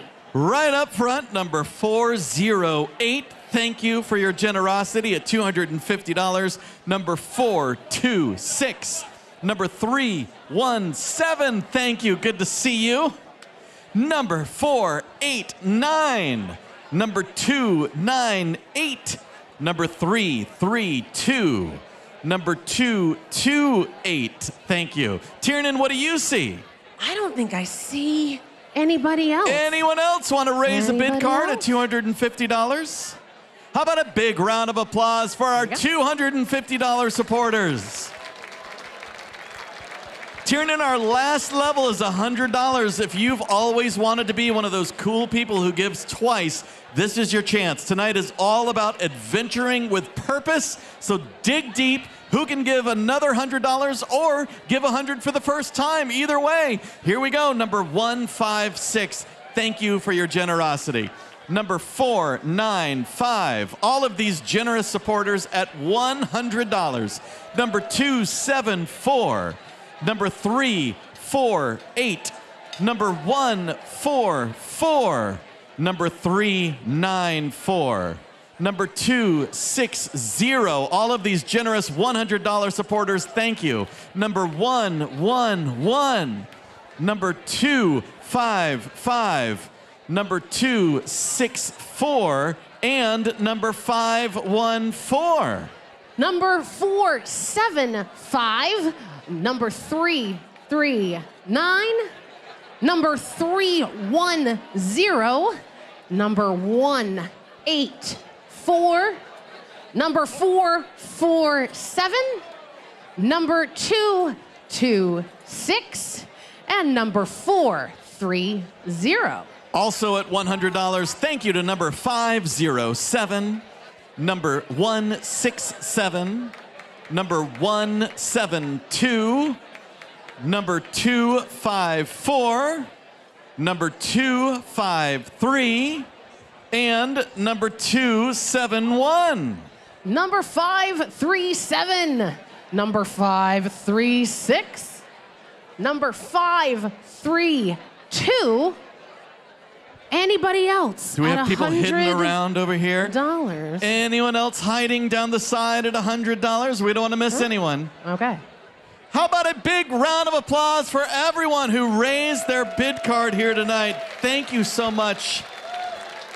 A reminder, if you work for one of the many companies that will match your charitable giving, please make sure that that happens this week. All right. Tiernan, we've got our big guest stars coming to the stage right now. So first, it is time to recognize one of the most inspirational nature photographers of our time. I love this man's work. I know you do. I'm obsessed with Art. Wolfe is here, everybody. So again, hold your conversation. Because we want to welcome to the screens Washington State Governor Bob Ferguson. Hello, everybody. I'm Bob Ferguson, and thanks so much for supporting the Mountaineers. I'm sorry I can't be there with you, but I have a good excuse. The legislative session literally ends tomorrow, so I'm a little buried down here in Olympia. I'm sure you understand, but hope to make it next year. It is my honor, though, to introduce this year's Adventure with Purpose Award honoree, and that is none other than Art Wolfe. And as you probably know, this award is the Mountaineers' highest recognition, and it's given to individuals whose life work embodies the organization's mission and values, including leading on outdoor education and advocating for the natural world. And since 1906, the Mountaineers has modeled Adventure with Purpose on behalf of the community to protect the lands and waters of our great Pacific Northwest and beyond. Now, I will say, as an avid hiker and mountain climber, the Mountaineers' mission is very close to my heart, and I'm also trying to pass along that passion to my son Jack as we hike and climb together. What I do want you to know is that Art Wolfe's photographs from every continent inspire people to experience and protect the natural world. He's among the most prolific nature photographers, having appeared in many, many publications and books, including more than 100 of his own. And I know this because his own book, signed by Art Wolfe to my family, literally sits at my home in our dining room. We see it every day when we sit down for dinner. We really cherish those books that we have. Art Wolfe has said, to know the world is to love it, and to love it is to protect it. His images inspire millions of people to not just appreciate the beauty of our natural world, they also inspire conservation and preservation. His goal has always been to win support for conservation issues by, in his own words, focusing on what's beautiful on the earth. Congratulations, Art, on the Adventure with Purpose Award. I can't think of a better award recipient. Thanks for your amazing images. Thanks for what you do. Thanks for inspiring us all. And I hope you all have a wonderful, wonderful evening.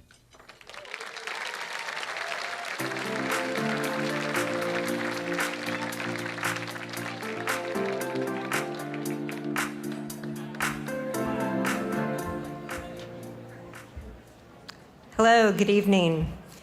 I'm Kate Rogers, Editor-in-Chief of Mountaineers Books. Art Wolfe has lived a lifetime of adventures, journeying extensively throughout all the continents and ecosystems across our planet.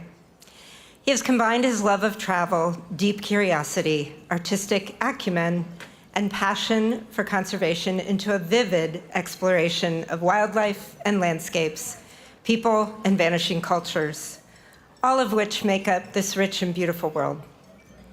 As Art has said, to know the world is to love it, and to love it is to protect it. Art connects people to the natural world through his stunning photography and keen observations. He has published well over 100 photography books, as well as contributed photographs to a variety of conservation publications, including those published by our own Braided River imprint. He supports environmental groups, both large and small, donating prints, books, and multimedia presentations, and lending his name and images to environmental initiatives. He also actively mentors the next generation of conservation photographers. His book projects, as well as his public television program, Art Wolfe's Travels to the Edge, have been presented around the globe, providing international platforms for organizations such as Dark Sky International, the Nature Conservancy, the Natural Resource Defense Council, and Conservation International.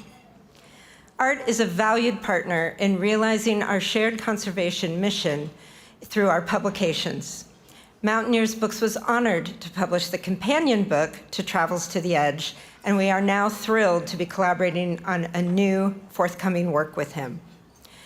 Over the years, Art has contributed an array of impactful images to our conservation books on the North Cascades, Puget Sound, Olympic Peninsula, and the Arctic National Wildlife Refuge. He understands how one persuasive image can make a difference, bringing the far reaches of the natural world closer and inspiring us to protect such places. His work complements the conservation commitment of the Mountaineers and our long history of successfully advocating for protection of the natural world in Washington and beyond. Art has been recognized through myriad awards and honors and animals, has been described as the most prolific and sensitive recorder of a rapidly vanishing natural world. He has said, adventure with purpose is a way to share experiences, be inspired by the natural world, and in turn, protect it for future generations. On behalf of the Mountaineers, it is my honor to present Art Wolfe for the 2025 Adventure with Purpose Award for his life's work that inspires connection to and protection of indigenous cultures and the natural world.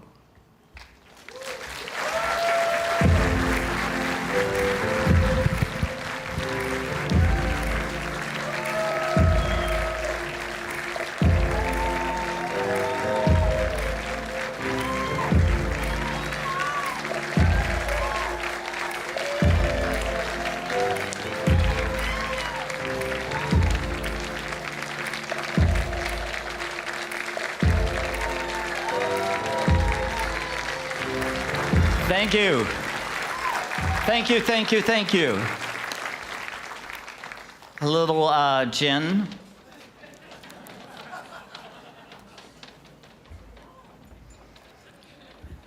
They said just come up and give a couple of words, but I cannot speak without images.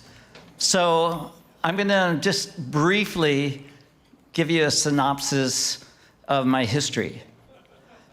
I really started off as a watercolor painter, stretching canvases and going down into my neighborhood, Fauntleroy, and painting the Olympic mountains. I went up to Port Townsend and painted the old German consulate. And I always thought that someday as an adult, maybe I would be represented by galleries. And all of these are when I was in my late teens and early 20s. But then I went and enrolled at the University of Washington. I eventually got degrees in fine art painting and art education, but on weekends, I started hiking and climbing. And my parents gave me an old Konica camera, and my allegiances shifted quickly from painting to photography. It matched my temperament much better. In short, it was far easier to create original compositions through the photographic medium than conjuring up a meaningful composition from a blank canvas. And so climbing and outdoors really became the direction. My father, who worked as a Navy photographer off an aircraft carrier during World War II, gave me his old box camera, and I started taking it up onto the summits of mountains in the Northwest and eventually in Canada. And I, of course, had delusions of being Ansel Adams shooting black and white, but changes kept coming. One of my instructors at the University of Washington was Jacob Lawrence, one of America's greatest African-American painters, and he kept on goading me to keep experimenting forward, never resting on my laurels. And I've taken that to heart over the last 5 decades, traveling the world, always changing direction, and never resting on my laurels. This, by the way, is a climber in front of Mount Blanc in Chamonix, France. One of my great fortunes was to be invited to be the expedition photographer on the first Western expedition allowed into Tibet up the northeast ridge of Mount Everest in the winter of 1984. One of our members is here tonight, a good friend of mine, Don Goodman, and it was really a great experience for me. I learned at altitude how to take photographs at 16,000 feet and ultimately up to 24,000 feet. We climbed with the idea that no summit was worth a human life. So we climbed carefully. There was 13 other expeditions on the mountain that winter. We were the only expedition that did not lose a life. Most of the other expeditions were on the south side. And again, base camp was where George Mallory and Andrew Irvin had their base camps. And I started taking pictures at altitude, even though it was really cold, long exposures as Earth is circling in space. And eventually the Mountaineers published a book called The High Himalaya, from countries as far flung as Mongolia, Pakistan, Nepal, Bhutan. Tribes came in 1997. And I'm just giving you a little bit of a background of the different types of books that I challenged myself. Of course, with over 100 books, I'm only showing you 98 of them, and it will take the next 4 hours to go through them. But Tribes was a celebration of how people across the continents adorn themselves during ceremonial occasions. I had the subjects stare straight into my camera and therefore into your eyes as you look into their faces. Traditions were changing, and I wanted to document them as much as I could. And I learned that on my way into Mount Everest, that cultures, especially in Lhasa, which was still Tibetan back in '84, or Shagazi, there was no TVs, but TVs were coming. And with that, then, change was coming behind it. So I vowed to myself, if I survive this expedition, I'm going to travel as far and often as I could to document the remote world cultures. Migrations was a celebration of patterns on Earth, inspired by M.C. Escher, this Dutch artist. And for the most part, it was aerial views over flocks of birds and herds of mammals. And every time I took on a project, I intentionally tried a different perspective, a different style. Even though they were still world animals, they had a different look to them. Vanishing Act was camouflage in nature. It was hiding animals in plain sight. So as a young man, I had a little bird book, mammal book, tree book. I virtually learned natural history through these little guidebooks. And so photographing wildlife, I learned at an early age their behavior, which helped me enormously over the years that came ahead. Do you see the leopard? I used to think I had great eyesight, but my guide and driver said, "Do you see it?" And I went, "What?" "A leopard."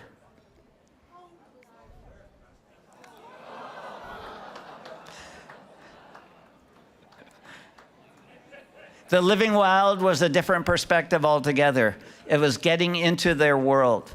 For that book, I had William Conway, Richard Dawkins out of Oxford, Jane Goodall, John Sawhill, who created the Nature Conservancy, and George Schaller, one of the preeminent wildlife biologists of all time, write original text for this. By the way, last year's recipient of this award was Reinhold Messner, and he also wrote for the High Himalaya. But with the Living Wild, it was getting into the world of the animals. And the explanation at the time was an animal without proper habitat is biding time to extinction. So into their environment I went. My latest book on wildlife was Wild Lives, and that came out last November. This bear looks like it's menacing and coming towards me, but in fact, I photographed this same bear as a spring cub, and I've known the bear over the last 7 years. This bear, literally now, every year I lead a tour up to Katmai National Park, it will bring its cubs up to us, leave them right about 12 feet away, and go 100 yards up the river fishing for salmon.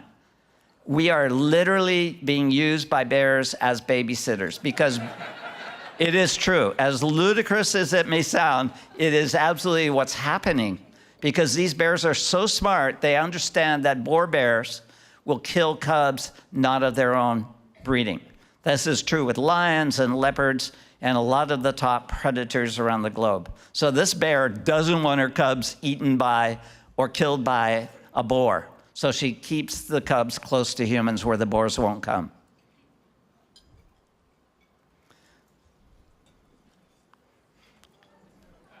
This is probably the least efficient bear I've ever photographed. It never caught a salmon. And the reason is it's treading water. It's in 10 feet of water, and it can't really move as fast as a salmon. So the salmon are kind of taunting it, circling it. I was there several years ago when a polar bear brought her spring cubs out of the den for the first day. Maybe I'm not that intelligent, but I am tenacious. This is an American crocodile that goes 10 to 12 feet long, and this is on the border of Belize and Mexico. So it's a great life.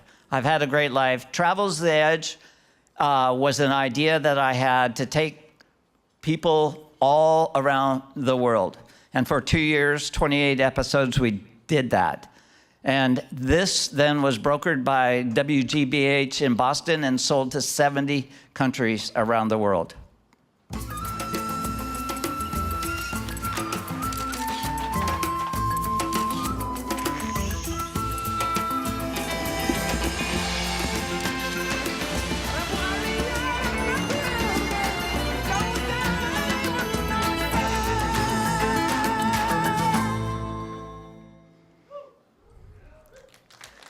Thank you.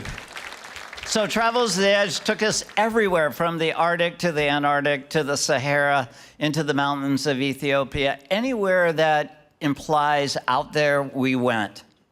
And it was a lot of work, but it had its rewards. I really loved to travel. And at 73, I thought, okay, maybe I'm going to retire.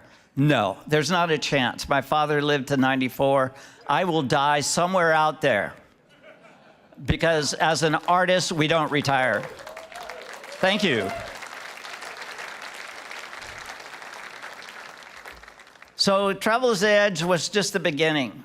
Well, this photo is out of place. It should have been during the Living Wild. That 200-pound elephant seal came up, sniffed my hip, and then it started climbing on top of me. I thought it was going over the top of me to a different location. Then it arched its back and aligned itself with my body and then just relaxed.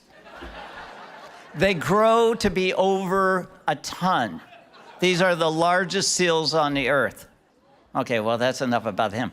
So the latest book I'm working on that will come out next year is called Act of Faith, and largely because nobody would expect that of me. I'm not particularly religious. So it is looking at Islam, Judaism, Christianity, Buddhism, Hinduism, all those religions, but also shamanism and voodoo. Now, this is photographed in Sevilla in the week leading up to Easter, and there are processions of 1,000 members wearing hooded tops that look very similar to the Ku Klux Klan. And the only thing I can see is their hands, their bare feet, and their eyes coming out of these holes. Where I was sitting or kneeling, they cannot tell me to get out of their way because they're vowed to silence. But as they passed me, they tipped their candles over the top of me, and I was covered in wax. And I liked it. So, Act of Faith is going to be one of my favorite books of all time. But the shamanism and the historical photographs I've photographed in remote areas of the Amazon, New Guinea, Africa, will really make this book unique in any book that's reliant on religion or faith.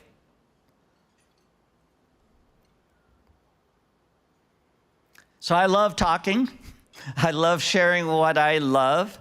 And I am frequently asked to come to Europe to give presentations throughout European countries, but also India and South America. And there's no greatest thrill for me to be in front of 2,000 people giving a talk, because I was that kid that was too nervous to talk in front of an audience. But if I could get them laughing a little bit, they would relax me and I could proceed. So it was my biggest challenge, and people like you have helped me through that. So thank you. Netflix did an original series called Tales by Light, and they devoted 2 of the episodes following me, and this is the end of one of those episodes in Ethiopia. Change was coming. Change is coming almost everywhere.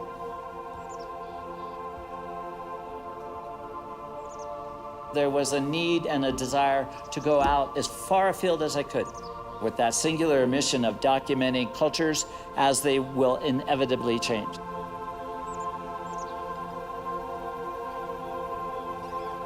I'm not just doing it because I'm an artist or that I love adventure. I'm doing it out of a sense of obligation to record what might not exist too far into the future.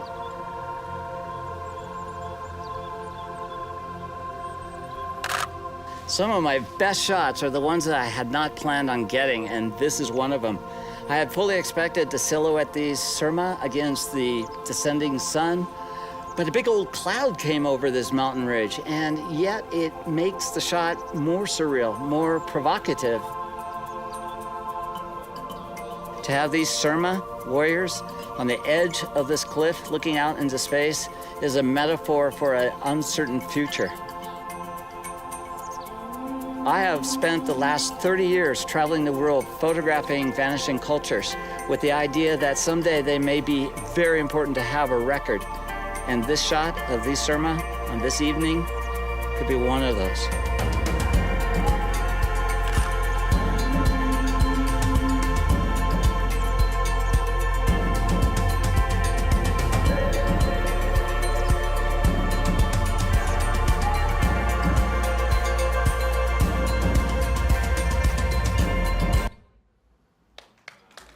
Thank you very much.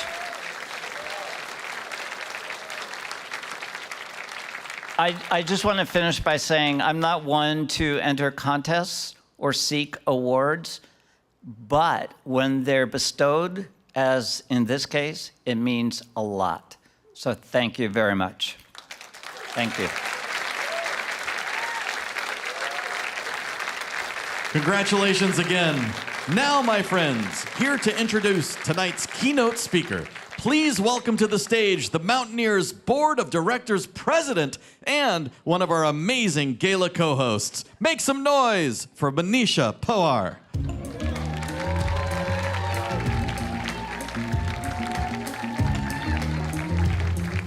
Good evening, everyone. It's so wonderful to see a room full of fellow lovers of wild places, including my table 16, all my women mentors of the last 20 years at the Mountaineers. Thank you so much. The work that the Mountaineers does, from protecting our public lands to making sure people of all backgrounds can access and enjoy them, is more vital than ever. So thank you for showing up in every sense of the word tonight. It's my honor to introduce our keynote speaker, the phenomenal Sasha DiGiulian. Yes, Sasha is one of the most accomplished rock climbers on the planet. She was the first North American woman to climb a 514D. And for those of us who don't rock climb or climb but think 5'9" is pushing it, climbing a 514D is like running the entire 100-mile Wonderland Trail around Mount Rainier while carrying your climbing partner that's injured and being chased by a black bear and a mountain lion at the same time and showing up on Monday on time at work. Maybe it's just a little harder than that. So that's the scale. Sasha has on-sighted multiple 514As, won a world championship in sport climbing, is a 3-time US national champion, and has over 30 first female ascents in her name, including one on the legendary north face of the Eiger, which, let's be honest, many of us, including me, would just be thrilled to be a few hundred feet up and take a selfie.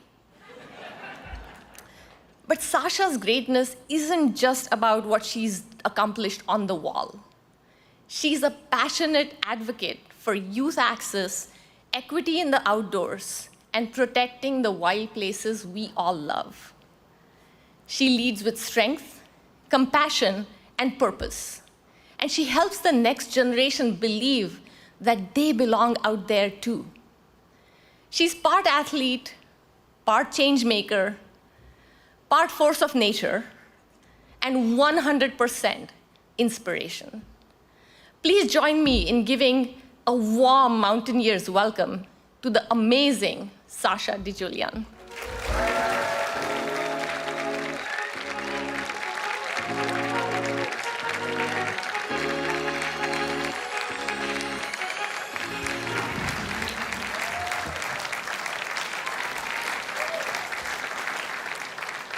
Thank you all so much. I actually want those of you who stood to stay standing, and everyone else, I'm going a little off script, but everyone to stand, because I feel like this has been an evening where, I don't know about you guys, but when I sit for a while, I start to get like pretty tired. I feel like we're all mountaineers in this room. We want to like move our bodies, and sometimes sitting is actually the hardest thing. So now we're going to be like penguins. We're going to lean a little bit to the right, and then lean a little bit to the left. And then do whatever stretch you need for your body. And then I invite you to sit at your own time.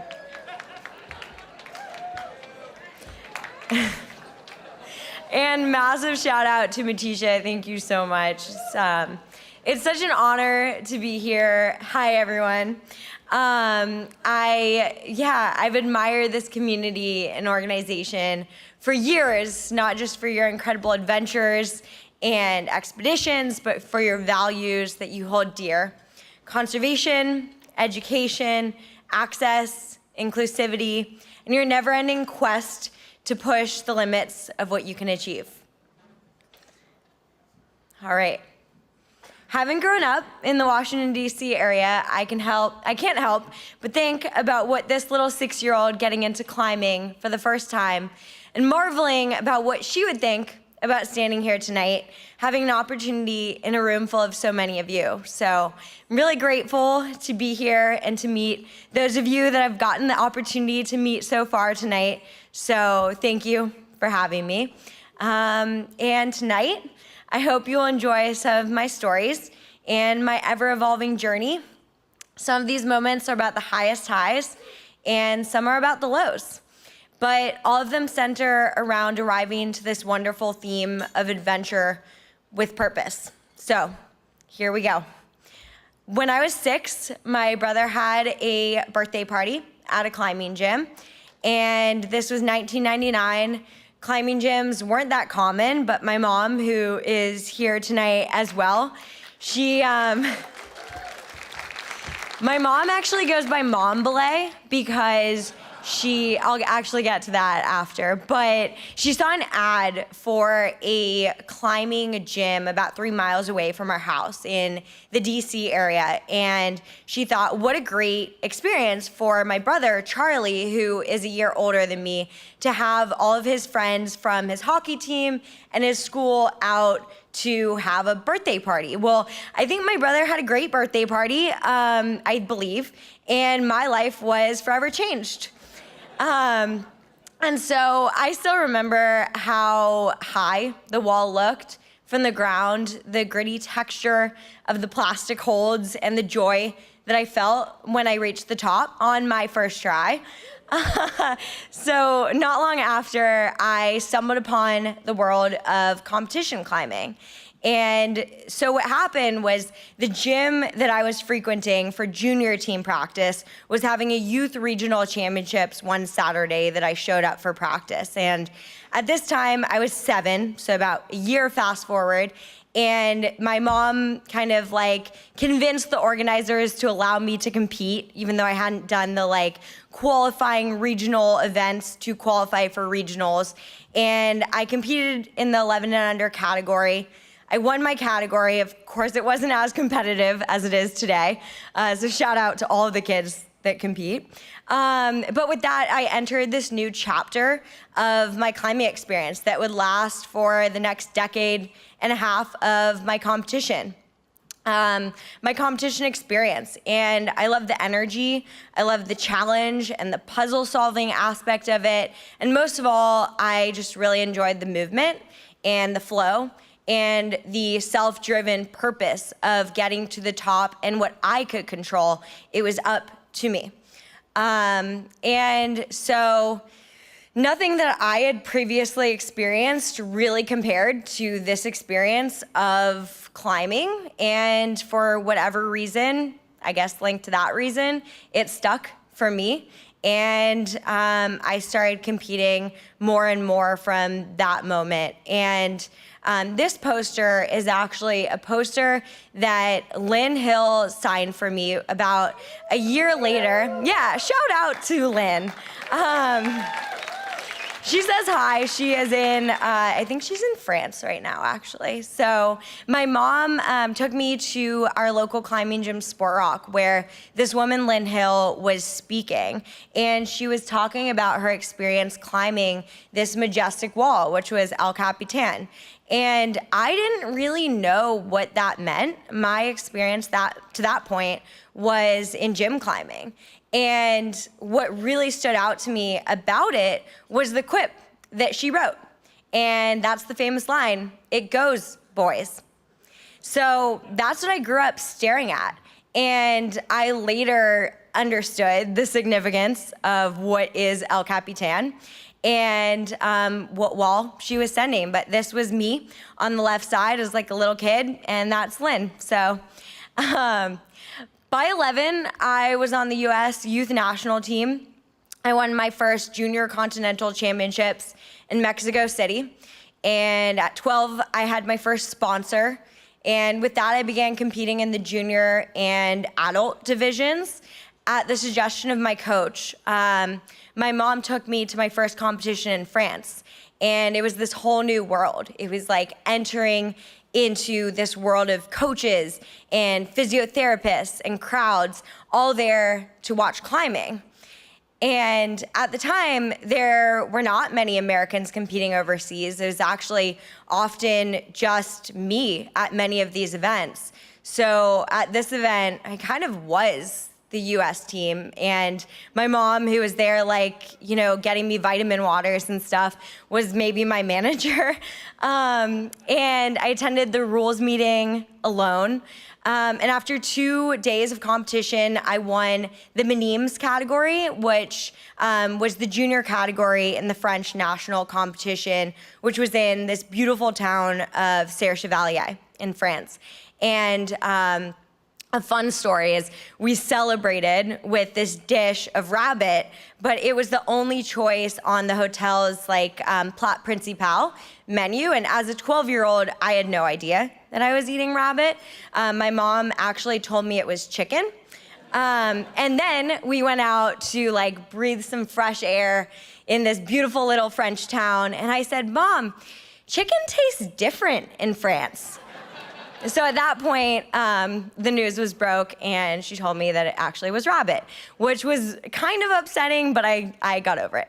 So at 16, I won my first adult open nationals, and I began traveling the world on my own. And in high school, I applied early decision to Columbia University for whatever reason, very tangential to a climber's mentality, of going to school somewhere near Rock. New York City was the school that I was North Star, need to go there.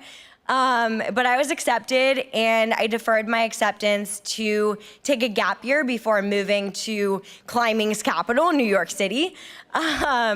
And that year was a really big year for me, actually. I was 18. I won the female overall world championship title in Arco, Italy.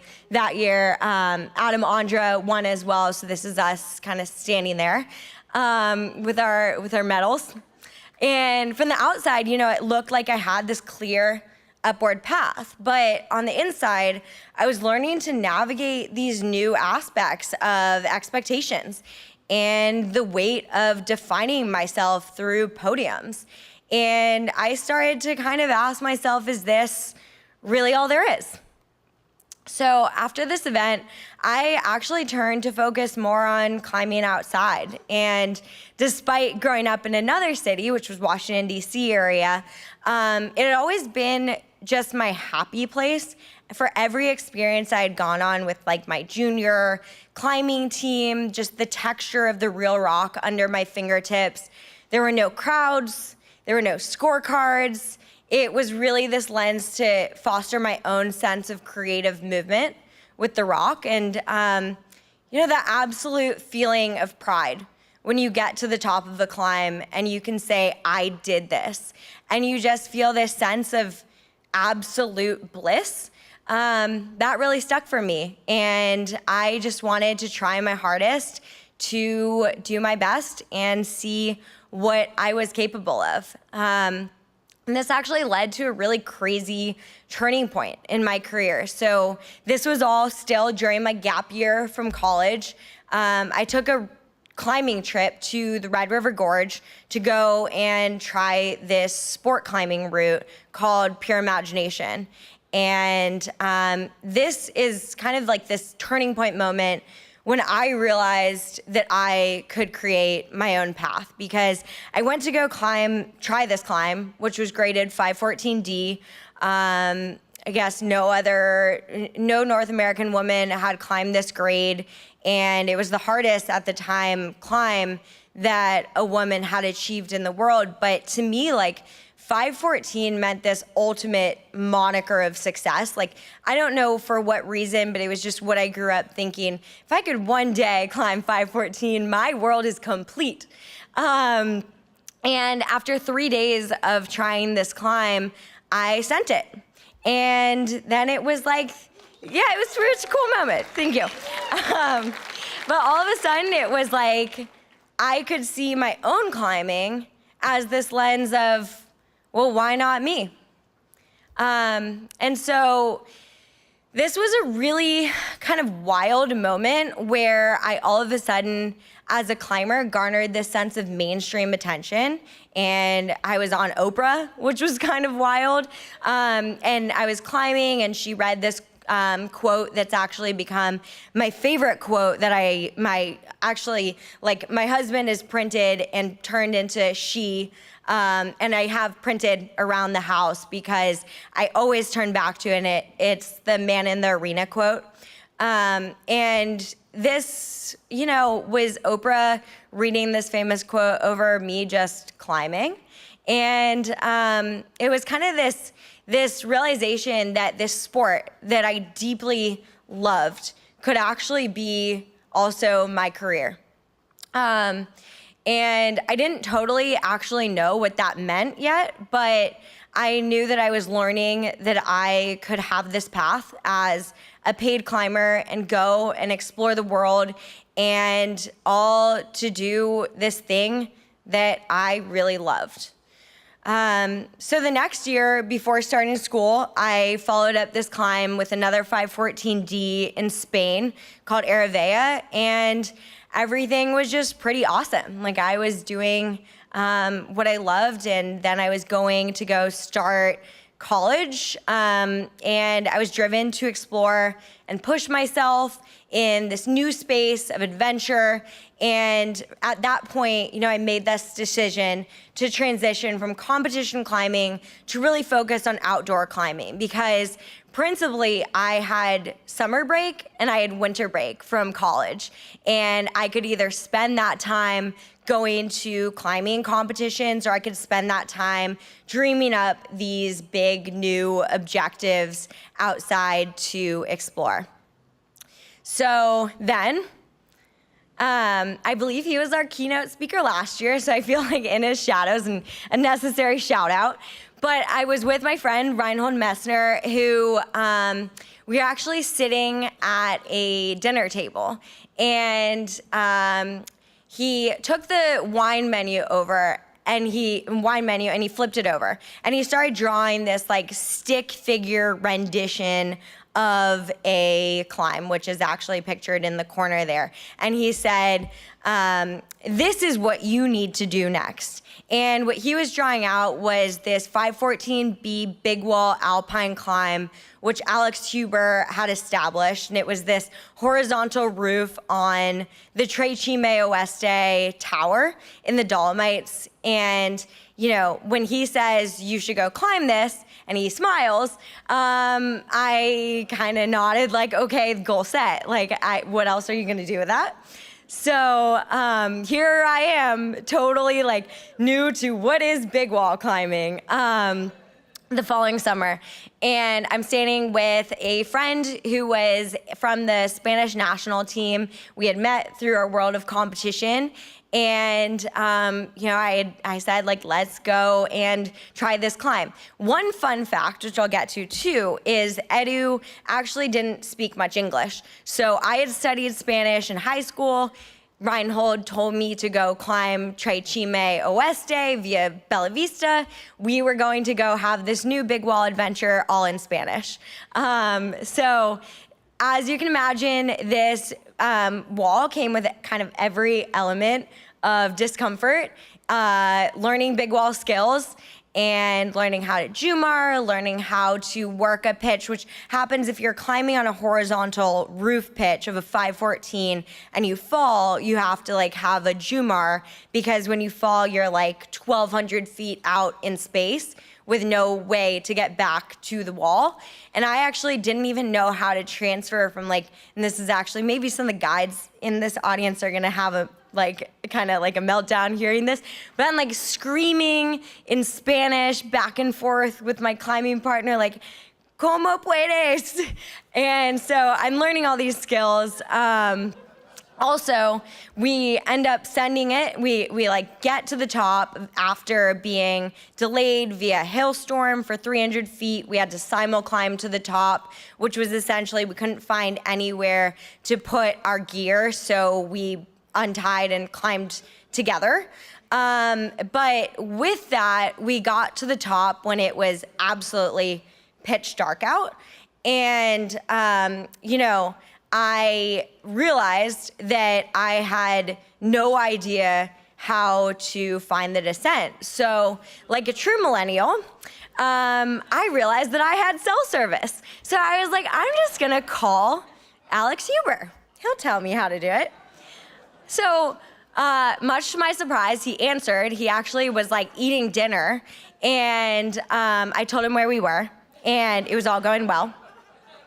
Except then, to not going well, he was like, "Oh, Sasha," in his thick German accent, "you need to sleep at the top tonight." And he's like, "There's no way. There's just no way." Like, we were soaking wet. This is a blurry photo, one of the only photos that we had from that moment. And this was actually when we had gotten to a talus field. But we stubbornly kind of kept looking for the descent route until probably sometime in the late evening.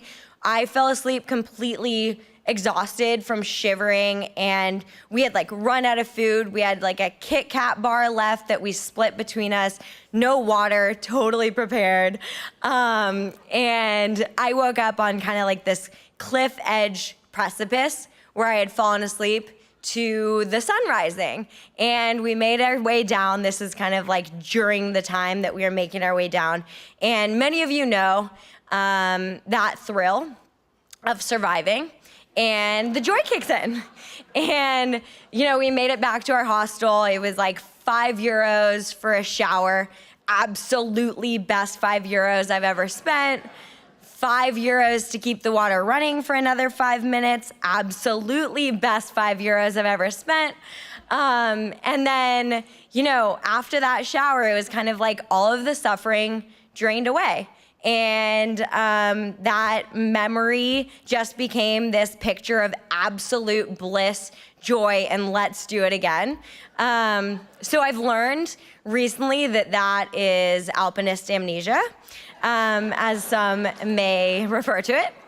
But essentially, we, a couple days later, we were racking up and doing another climb. So that was kind of my... Thank you. Yeah, let's go back to that photo. Oh, yeah. So that was my foray into my first big wall experience. So there's this like recognition that's starting to come around to my career, which is exciting.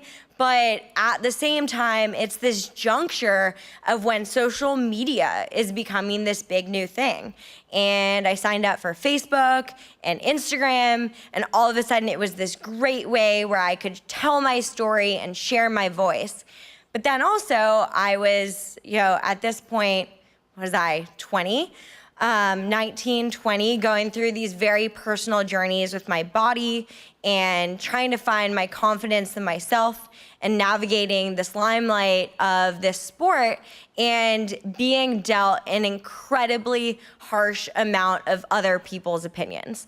And it was this realization that A, people can be really mean online.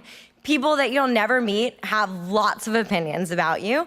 And I knew how my skin could be very calloused on my hands, and I needed to start learning how my actual skin could be very calloused as well. But, you know, all of a sudden you have people trying to question the validity of your own existence within climbing, your dating life, your personality, your whatever you want to question, people will question it.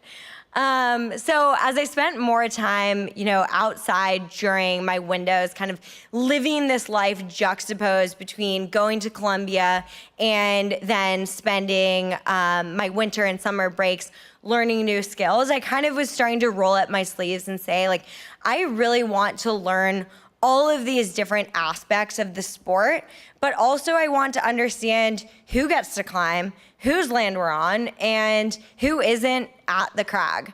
And so I also started to realize that I couldn't separate the sport that I loved from the responsibilities that it carried. And I had this voice. And what was I going to do with this voice? And I think I had this like turning point moment that maybe was this collection of moments that I realized I didn't want to just go out and climb rocks. I actually really wanted to use my voice to speak up for what I believed was right and what was wrong, and ways in which climbing could actually be this very empowering vehicle. And, you know, it was kind of, yes, I want to go and do the next hardest ascent, but I began to understand that climbing could be this really amazing place to see new people, new cultures, new experiences, and that it just had this purpose well beyond strictly performance. So as my career grew, I started to have these amazing opportunities to see these pockets of the world that I may have never otherwise seen, and connect with people and communities and places that, you know, I'd be traveling to go climbing, but it was really being united with a broad global audience, united for this love of this sport. And it was like this common language that we shared. I don't know how we skipped there to that slide. Oh, here we go. Sorry. And so, as well as having these oops. There we go. Meeting all of these beautiful landscapes and people. It was like this kind of whole new thing and a surprise that I was traveling to cultures where I would be in this location and travel for climbing and realize that the local community actually didn't even know necessarily what climbing was. And it opened my eyes to the fact that, well, A, the world is a lot bigger than just climbing, but also this ability to share this sport, learn from people who don't know anything about this sport, and also recognize my own privilege, to be honest. So I started feeling this deep pull to expand my relationship with climbing, not just as an athlete, but also as this point of global connection to bring me to new places.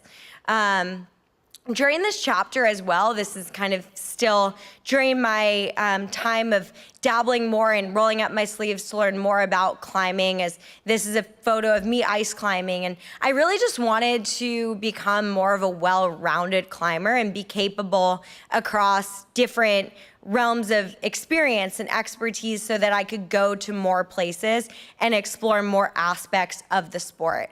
And I also started to realize that I really wanted to expand other people's access. I didn't want to just consume these places as a traveler. I wanted to contribute to them. So that desire actually brought me back to Southeast Asia, to a place called West Timor, Indonesia. And I was contacted by a group of people that I had actually never met about going on this trip.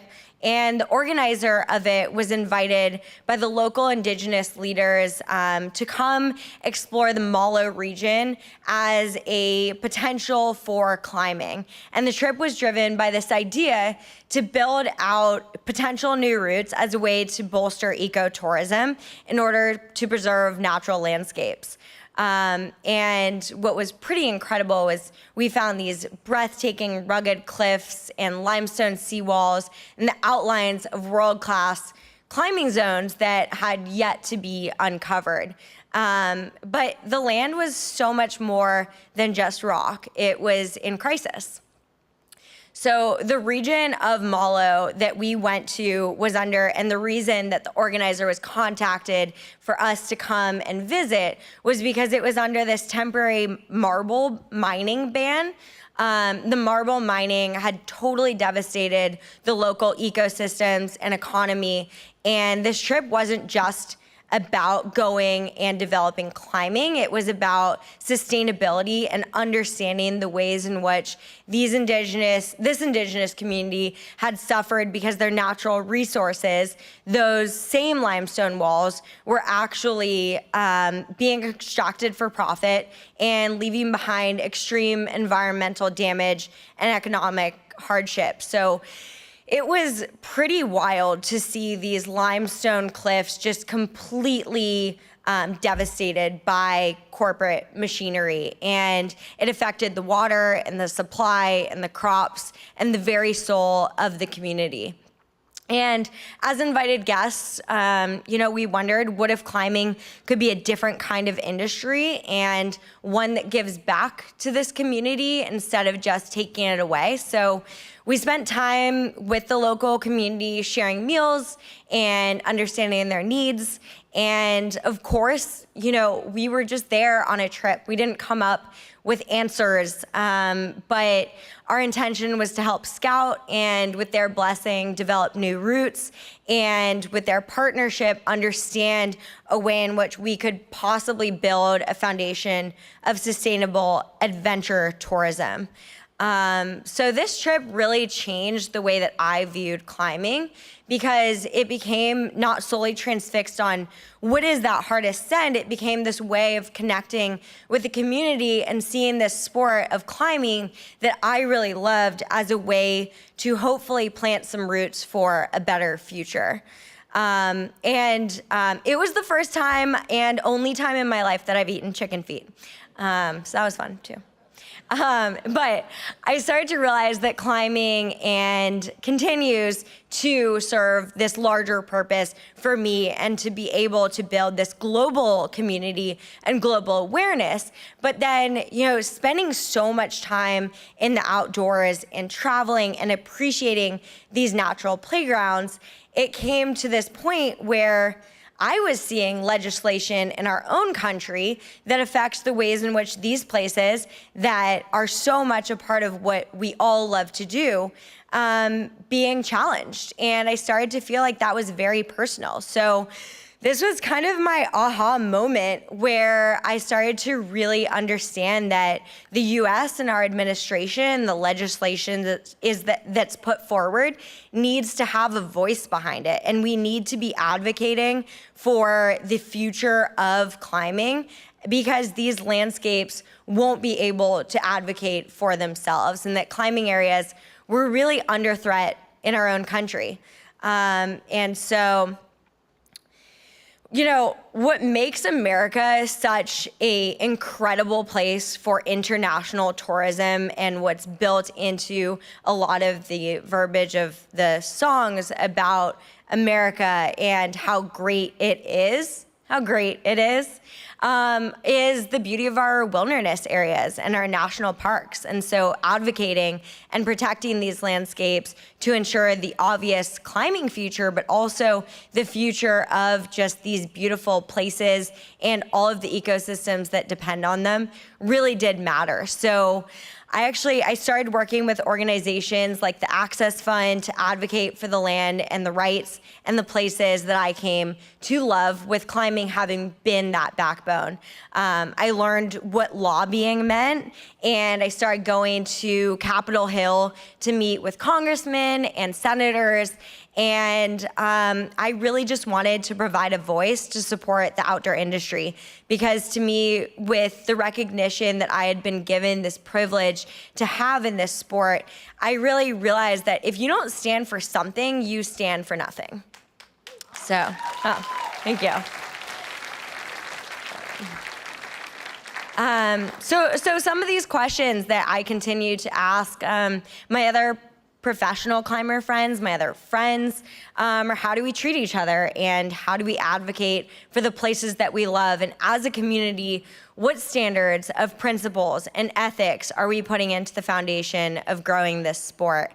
So at this point, long gone, had graduated from college, and I was driving hard at both these new pursuits in my climbing, but also exploring new places to push my skill in different terrain and building my voice and my platform for hopefully to provide a platform to those with less opportunities than me. And I knew firsthand how transformative climbing can be, and that climbing has given me confidence and independence and a sense of purpose from a young age. And I started noticing something too amidst my own career, which was that normally a lot of my climbing partners that I was going on these big wall expeditions with were often men. And that was actually just because there happened to be a larger pool of people that I was choosing from that happened to be male climbers.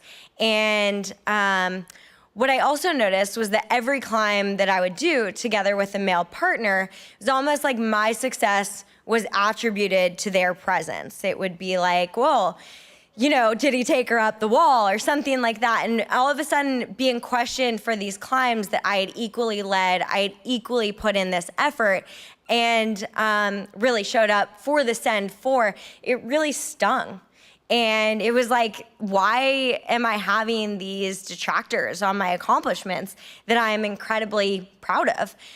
So through my own experiences, I realized how often women's achievements can be subconsciously or consciously attributed to the presence of a male climbing partner. So, you know, in feeling like I had led and taken falls and then sent, but having my role that I played into sending a climb come into question, felt like something that was actually more based on my gender than my climbing. And then it all kind of blew up. So I went through this incredibly public form of harassment from an individual in the climbing community who had been harassing me and other women for years. And that spring, this was in 2018. There was like this straw that broke the camel's back, and I chose to stand up for myself and for the other women who were also being bullied by this individual publicly on my platform. And it obviously wasn't my first choice of how to resolve an issue, but it ended up being the way that was the only way that was going to be listened to. And thanks. This was, I appreciate the clap, but it was an incredibly divisive and probably, I've done a lot of climbs in my career, one of the hardest things that I've gone through, because people completely unaware of the inner workings of the conflict chose to share their opinions and all over the internet as well. And at the same time, completely unrelated, I also broke up with my long-term on-again, off-again partner who happened to be my boyfriend at the time. But we had been kind of planning this big expedition together over the summer. And maybe it was like this trickle effect of just the tolerance of not really wanting to put up with BS anymore. I was kind of in this era where I was like all about owning what I wanted. So like in many other challenging periods of my life, I turned to the mountains and I drove up on this 20-hour kind of solo voyage from Boulder to Canmore in hopes of following Sonny Trotter's footsteps of climbing 3 of the most challenging climbs in the Rockies, which were 3 514 big walls. And I wanted to do them in a single season. And so those climbs were Warhammer, Shining, and Blue Jeans Direct. And each one was kind of like offered its own set of relentless and pretty humbling challenges. And I arrived, I had no climbing partner lined up. I lost that in the breakup, but I was staring down this crazy kind of audacious goal that I had been training for in the spring leading up to the summer. And now it was kind of like, okay, now I'm here and all my plans fell by the wayside. So what's next? It actually ended up being one of the greatest trips of my career because I ended up linking up with different climbing partners along the way. Some new friends, some old friends. I linked up with Mike Doyle, who I had known for years, Sonny Trotter, who had actually established the first ascent of these climbs, and then people who I would meet via those two. And you know, there's something very special about climbing where you're like, nice to meet you. That was awesome getting pizza. Tomorrow, do you want to go and have an 18-hour day together? But people came through. And the first kind of climb on my radar, this is from Warhammer, which was the first 514 of the trilogy that I went through. I actually went to it with Sunny Trotter, who had established them. And I remember realizing, like, just during the big day, how special this was. And sometimes I think it really matters to go back to the root of, like, why you do something, why you fell in love with it, and just engaging with this really audacious, intimidating challenge that I had no idea whether I could do all three of them. I didn't know if I could do all one of them, but I just remember thinking, like, if I could just do one of these climbs, I'd be so happy, because I was reconnecting with this love of just being there on this crazy, audacious goal and challenging myself. And as the trip progressed, I started to hit my stride, and I sent Warhammer within the first 2 weeks of trying it, and I felt like I had this confidence brewing. Then in the middle, kind of like without any day in between, I had a 22-hour day of completing Warhammer the next morning at like 6 a.m. So on 4 hours of sleep, I was like, let's go to the Shining Uncut and try and start that process. Needless to say, I've learned this too in my career. Like, if you go hard, you need to rest hard too. So I injured my shoulder quite badly, but luckily not to the detriment of the trip. I ended up taking about a little over 2 weeks off, which felt like a marathon of time. But I ended up getting to know this amazing woman who was my physio, and getting to know more of the Banff Canmore area, and just kind of clicking in. Like, I was in this area alone and meeting this community, and I kind of started to feel like the universe was pushing back on me in a way that I was realizing some really important lessons that I needed to learn.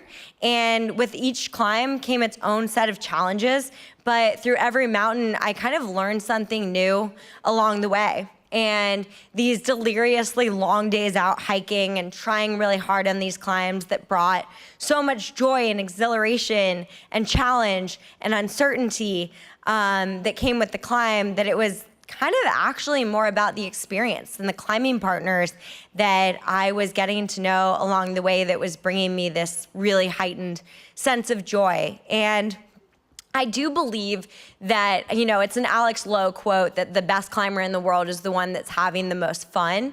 And I really stand by that, because I ended up completing the trilogy in 6 weeks. But thank you. You guys are awesome. Thank you for all this support. But really what stood out to me so much beyond the send was the partnerships and the connections and the people that I got to know along the way. And you know, you don't ever do, unless you're free soloing, which I don't do, you don't do something alone. Like, it's always a team. You always have your climbing partner. And I was with these people that really believed in me, that wanted to be a part of the climb, and that sometimes are just there for support.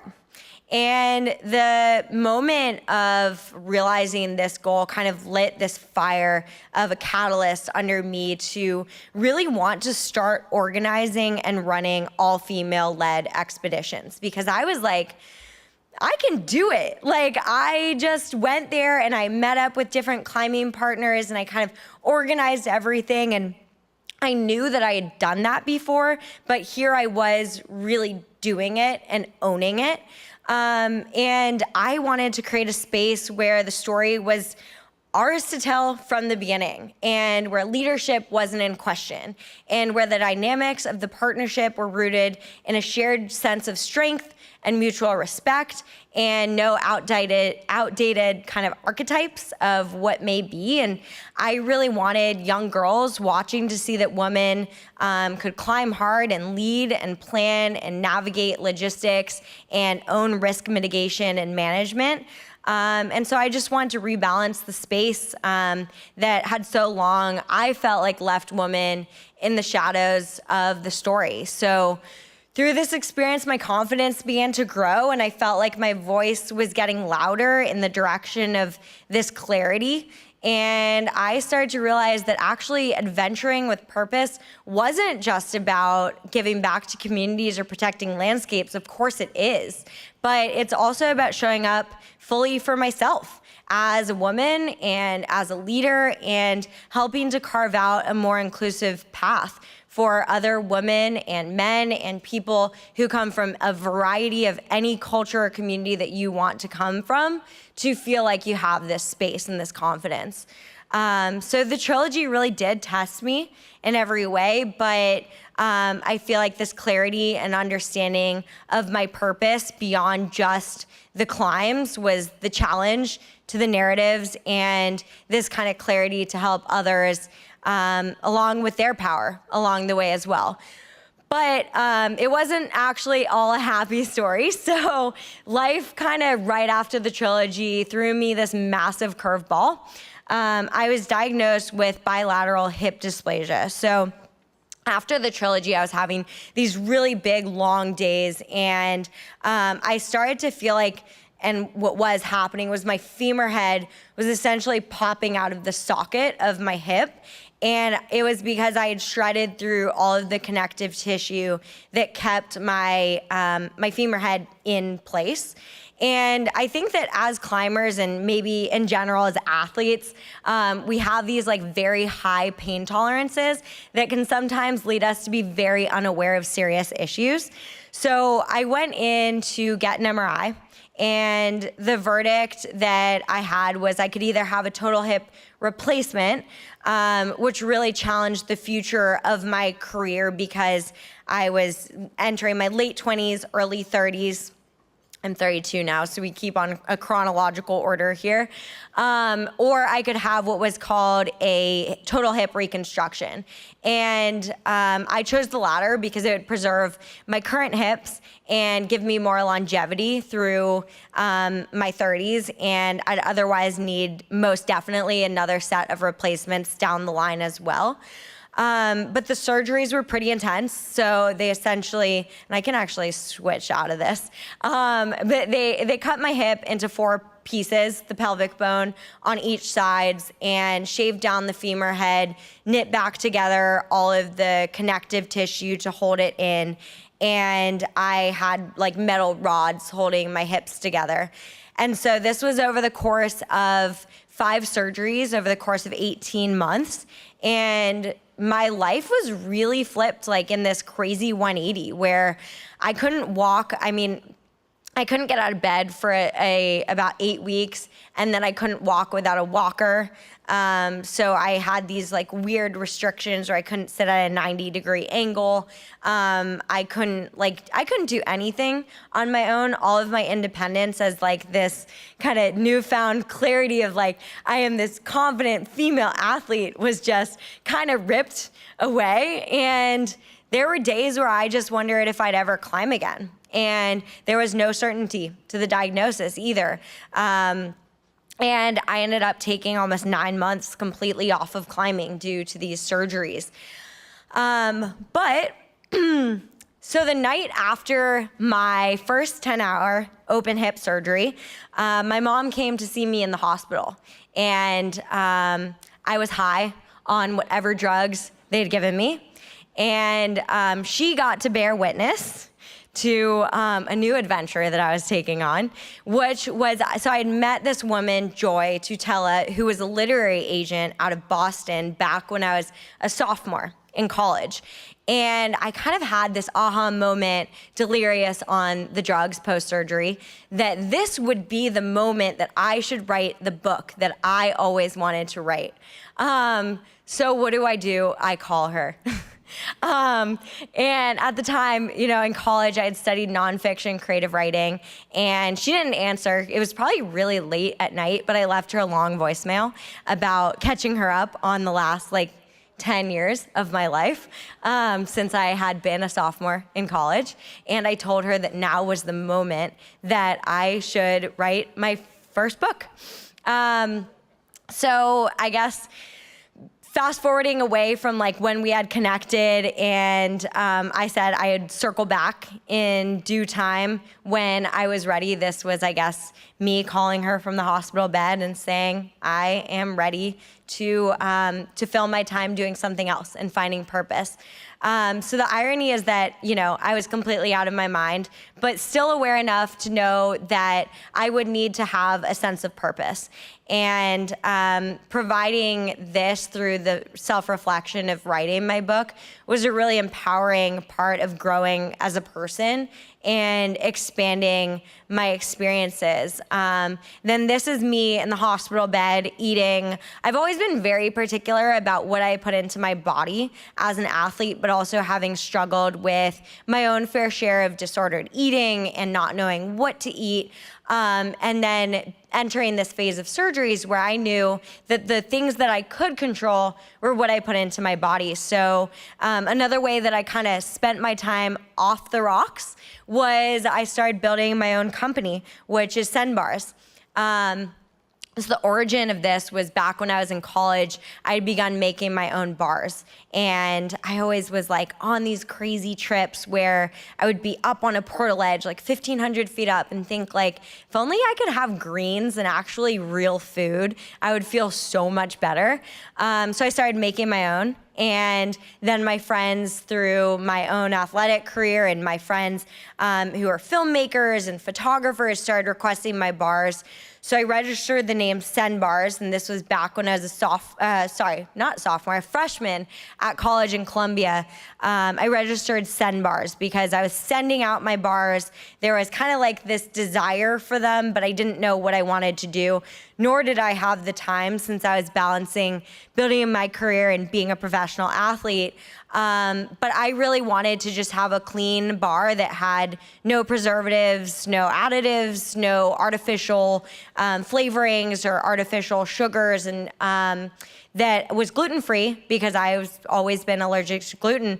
And so 2 years later, I launched my company called Send Bars, which is full of protein bars with superfoods and real foods and functional ingredients with ethically sourced ingredients. This is my team. I put together a team of all women, and recovery was slow, but I was showing up. And I had these moments where outside of writing the book and building this company, I really did have moments where I just wished that the day would be done. And this was kind of like this new set of, I think, like experiencing with frankly light depression around like where was my purpose. And so during this process, Send Bars and writing my book really provided that sense of purpose. And I still didn't know what being recovered would look like, but in that stillness, I really found this space to write and to build and to reflect. And much like in preparing for an expedition, I just realized that I needed to take control of the variables that I could control and show up as prepared for the ones that I could show up for, and let the rest kind of like fall into peace with what the universe had in store. So I dug into PT, I took care of my body, I fed it with proper nutrition, and I started to try and find this kindness for myself. So eventually I did get back into climbing, and not just climbing, but dreaming really big and coming back to this sport that had been such a big part of my life's identity. I had the ability to look at my own role within it and see it in a new way. And I knew for sure I wanted to lead more all-female expeditions and to push the barriers within climbing in a unique way. So here it is. I teamed up with two incredible women, Brett Harrington and Matilda Suderland, for an expedition in Spain. And actually, Matilda and I had met during our time competing on the World Cup circuit, and we had started competing together when we were like 12, and we would show up, Team Sweden and Team US, and it was like we called each other Team Amariden because there was no kind of existence of the US team nor the Swedish team, it was us.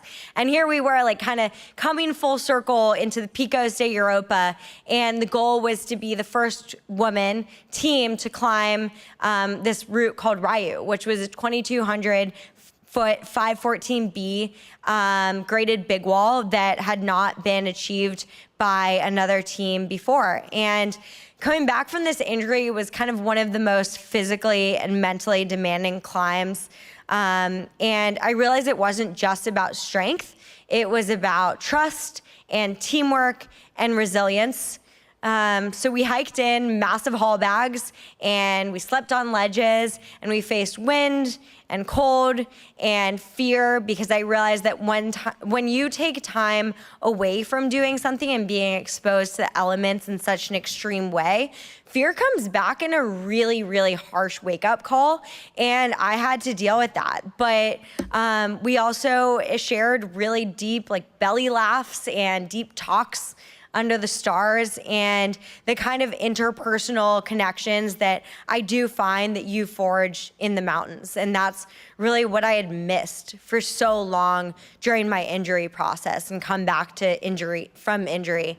There was one pitch, which was the crux pitch, which was the 514B, that I fell on again and again, and it brought into question, frankly, when I was there, like, whether I would actually be coming back to climbing this caliber again, and if I was capable of performing under pressure. When you're on a big wall, you have to start from the bottom, and you're not off the wall until you either reach the summit, having sent every pitch, or you haven't sent the climb, and that's okay too, but you haven't sent it. And Matilda sent this pitch. It was the 13th pitch, and our weather window was closing in, and I knew that I needed to send it or we would need to go to the top. And I fell on the last move a few more times, and I was just like so battered. I was bleeding out of every single fingertip, and I had tape around my fingertips because I kept like going at it. And then I said to Matilda and to Brett, I recognize we need to go to the top, so let me just give it one more try. And if I send, then I send. That's awesome. And if we don't, then let's just go to the summit, and really recognize that like we could do it as a team. And it wasn't my number one intention, but you just can't control that stuff.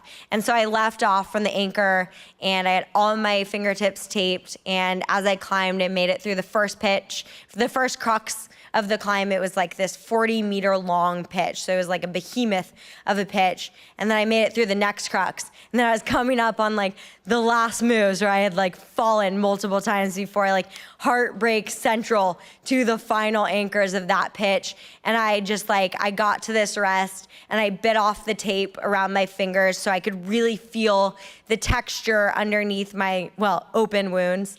And I kind of like screamed my way. And I don't know, I hit whatever reserves of gas that I had left in my tank. And I reached the anchor, and I let out this like kind of guttural scream of disbelief and pure happiness, because these months of lying flat on my bed, not being able to even get up and move to go to the bathroom alone, and wondering whether I'd come back to climbing, kind of like came in this moment of just like pure ecstasy and happiness. And Brett and Matilda followed me up to that anchor, and we continued to go to the rest of the climb to reach the summit. And finally, we sent it together. And that moment, like standing at the top of this climb that I dreamed out for like the 6 months and planning and built this team, it was kind of like all of this hope and ambition came to my life in a way that it was just like there I stood with these two incredibly strong and incredible women. And it was kind of like this realization that we were rewriting what was possible for myself and for each other, and just for achievements in the mountains that happened to be the hardest climb achieved by a team of women. So it was like this, it wasn't, and it's interesting because like I say the grade and the monikers of what it meant within the kind of like historical landmark, but what it really meant to me was realizing like building this all-female team and getting to the top of something together, and just like feeling so incredibly happy and accomplished in that, and recognizing the journey that like you have to go through those crazy lows to feel that incredible high. So that's when I returned to Boulder, Colorado, and I linked up with my childhood hero. So full circle here. That's Lynn and me, and we went out to our backyard, to the Flatirons of Boulder, Colorado, and we began working on a new climb. And that's it in the shadow behind us. Yes, I know kind of what it looks like, but we mapped it out and we put in a permit to develop it. And we were actually even served with pushback over like online trolls saying, should women really be bolting in the Flatirons? Which was crazy because it was Lynn Hill and people were still denying our application to bolt. This is what's called the maiden feature. And I think that maybe, not many people in the community had seen much development by women before, but we finally got our permit approved after 3 applications. And after bolting it and working on it, we both sent it together. And it was cool. We named this climb Queen Line, and we graded it 513 plus. And now it stands the test of time for future climbers to come and climb it and to have their own experience with it.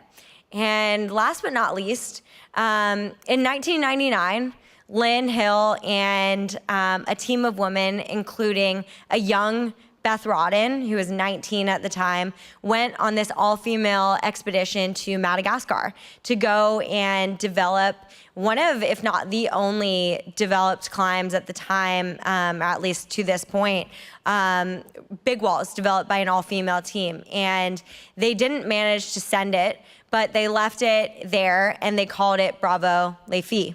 And so in the footsteps of this team in June, I have an expedition for the month of June with another female climbing partner to go and try and be the first team to free it. And it's really exciting for me to kind of look at these storied lines and look at the history of not just females' achievements in the outdoors, but also just in general, what trajectory we can be creating as athletes in this sport and really lead our own paths and create what we want for our future. So here's what climbing has taught me, that failure is feedback, that strength is more than a muscle, that leadership means listening, and that adventure matters the most when it's tied to a sense of purpose. And so most of all, I just really believe that you never know until you try. So to everyone here tonight, I just encourage you to think about your own path and to think about your own Ryu, and to know that there will be doubters, and there will be haters, and there will be days where you question yourself, but really follow what lights your heart on fire and move in that direction, because building community along the way and giving back and lifting others is so important to our own success as well. I just firmly believe that we need to take care of the places and people that make these adventures possible. And I just believe that adventure isn't just about going far. It's about going deep, with care and with curiosity and with commitment to a cause bigger than ourselves. So with that, I'd like to encourage you to create your own path and to believe in it and to believe in you. So thank you. Keep it going. Now you guys can all stretch. Thank you so much. Thank you, Sasha.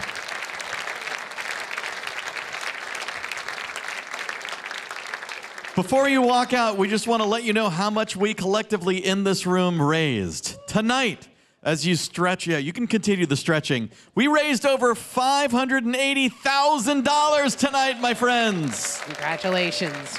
Also, before you go, please save the date for next year's event, April 25, 2026. We'll see you back here at Fremont Studios exactly 1 year from tonight. That's right. My name is Fred Northup Jr. alongside Tierna Madarno on behalf of the Mountaineers. Thank you for being here. Thank you for your support. Thank you to all of our remote viewers watching as well. If you want an auction item tonight, please remember to stop by, pick up in the reception room. As a special gift, if you'd like, take home the beautiful centerpieces. Say hello to the folks at reception if you have any special notes about your giving. That's right. Again, take home those centerpieces. Good night, everyone. Give yourselves a round of applause for what we did tonight, and we'll see you next year.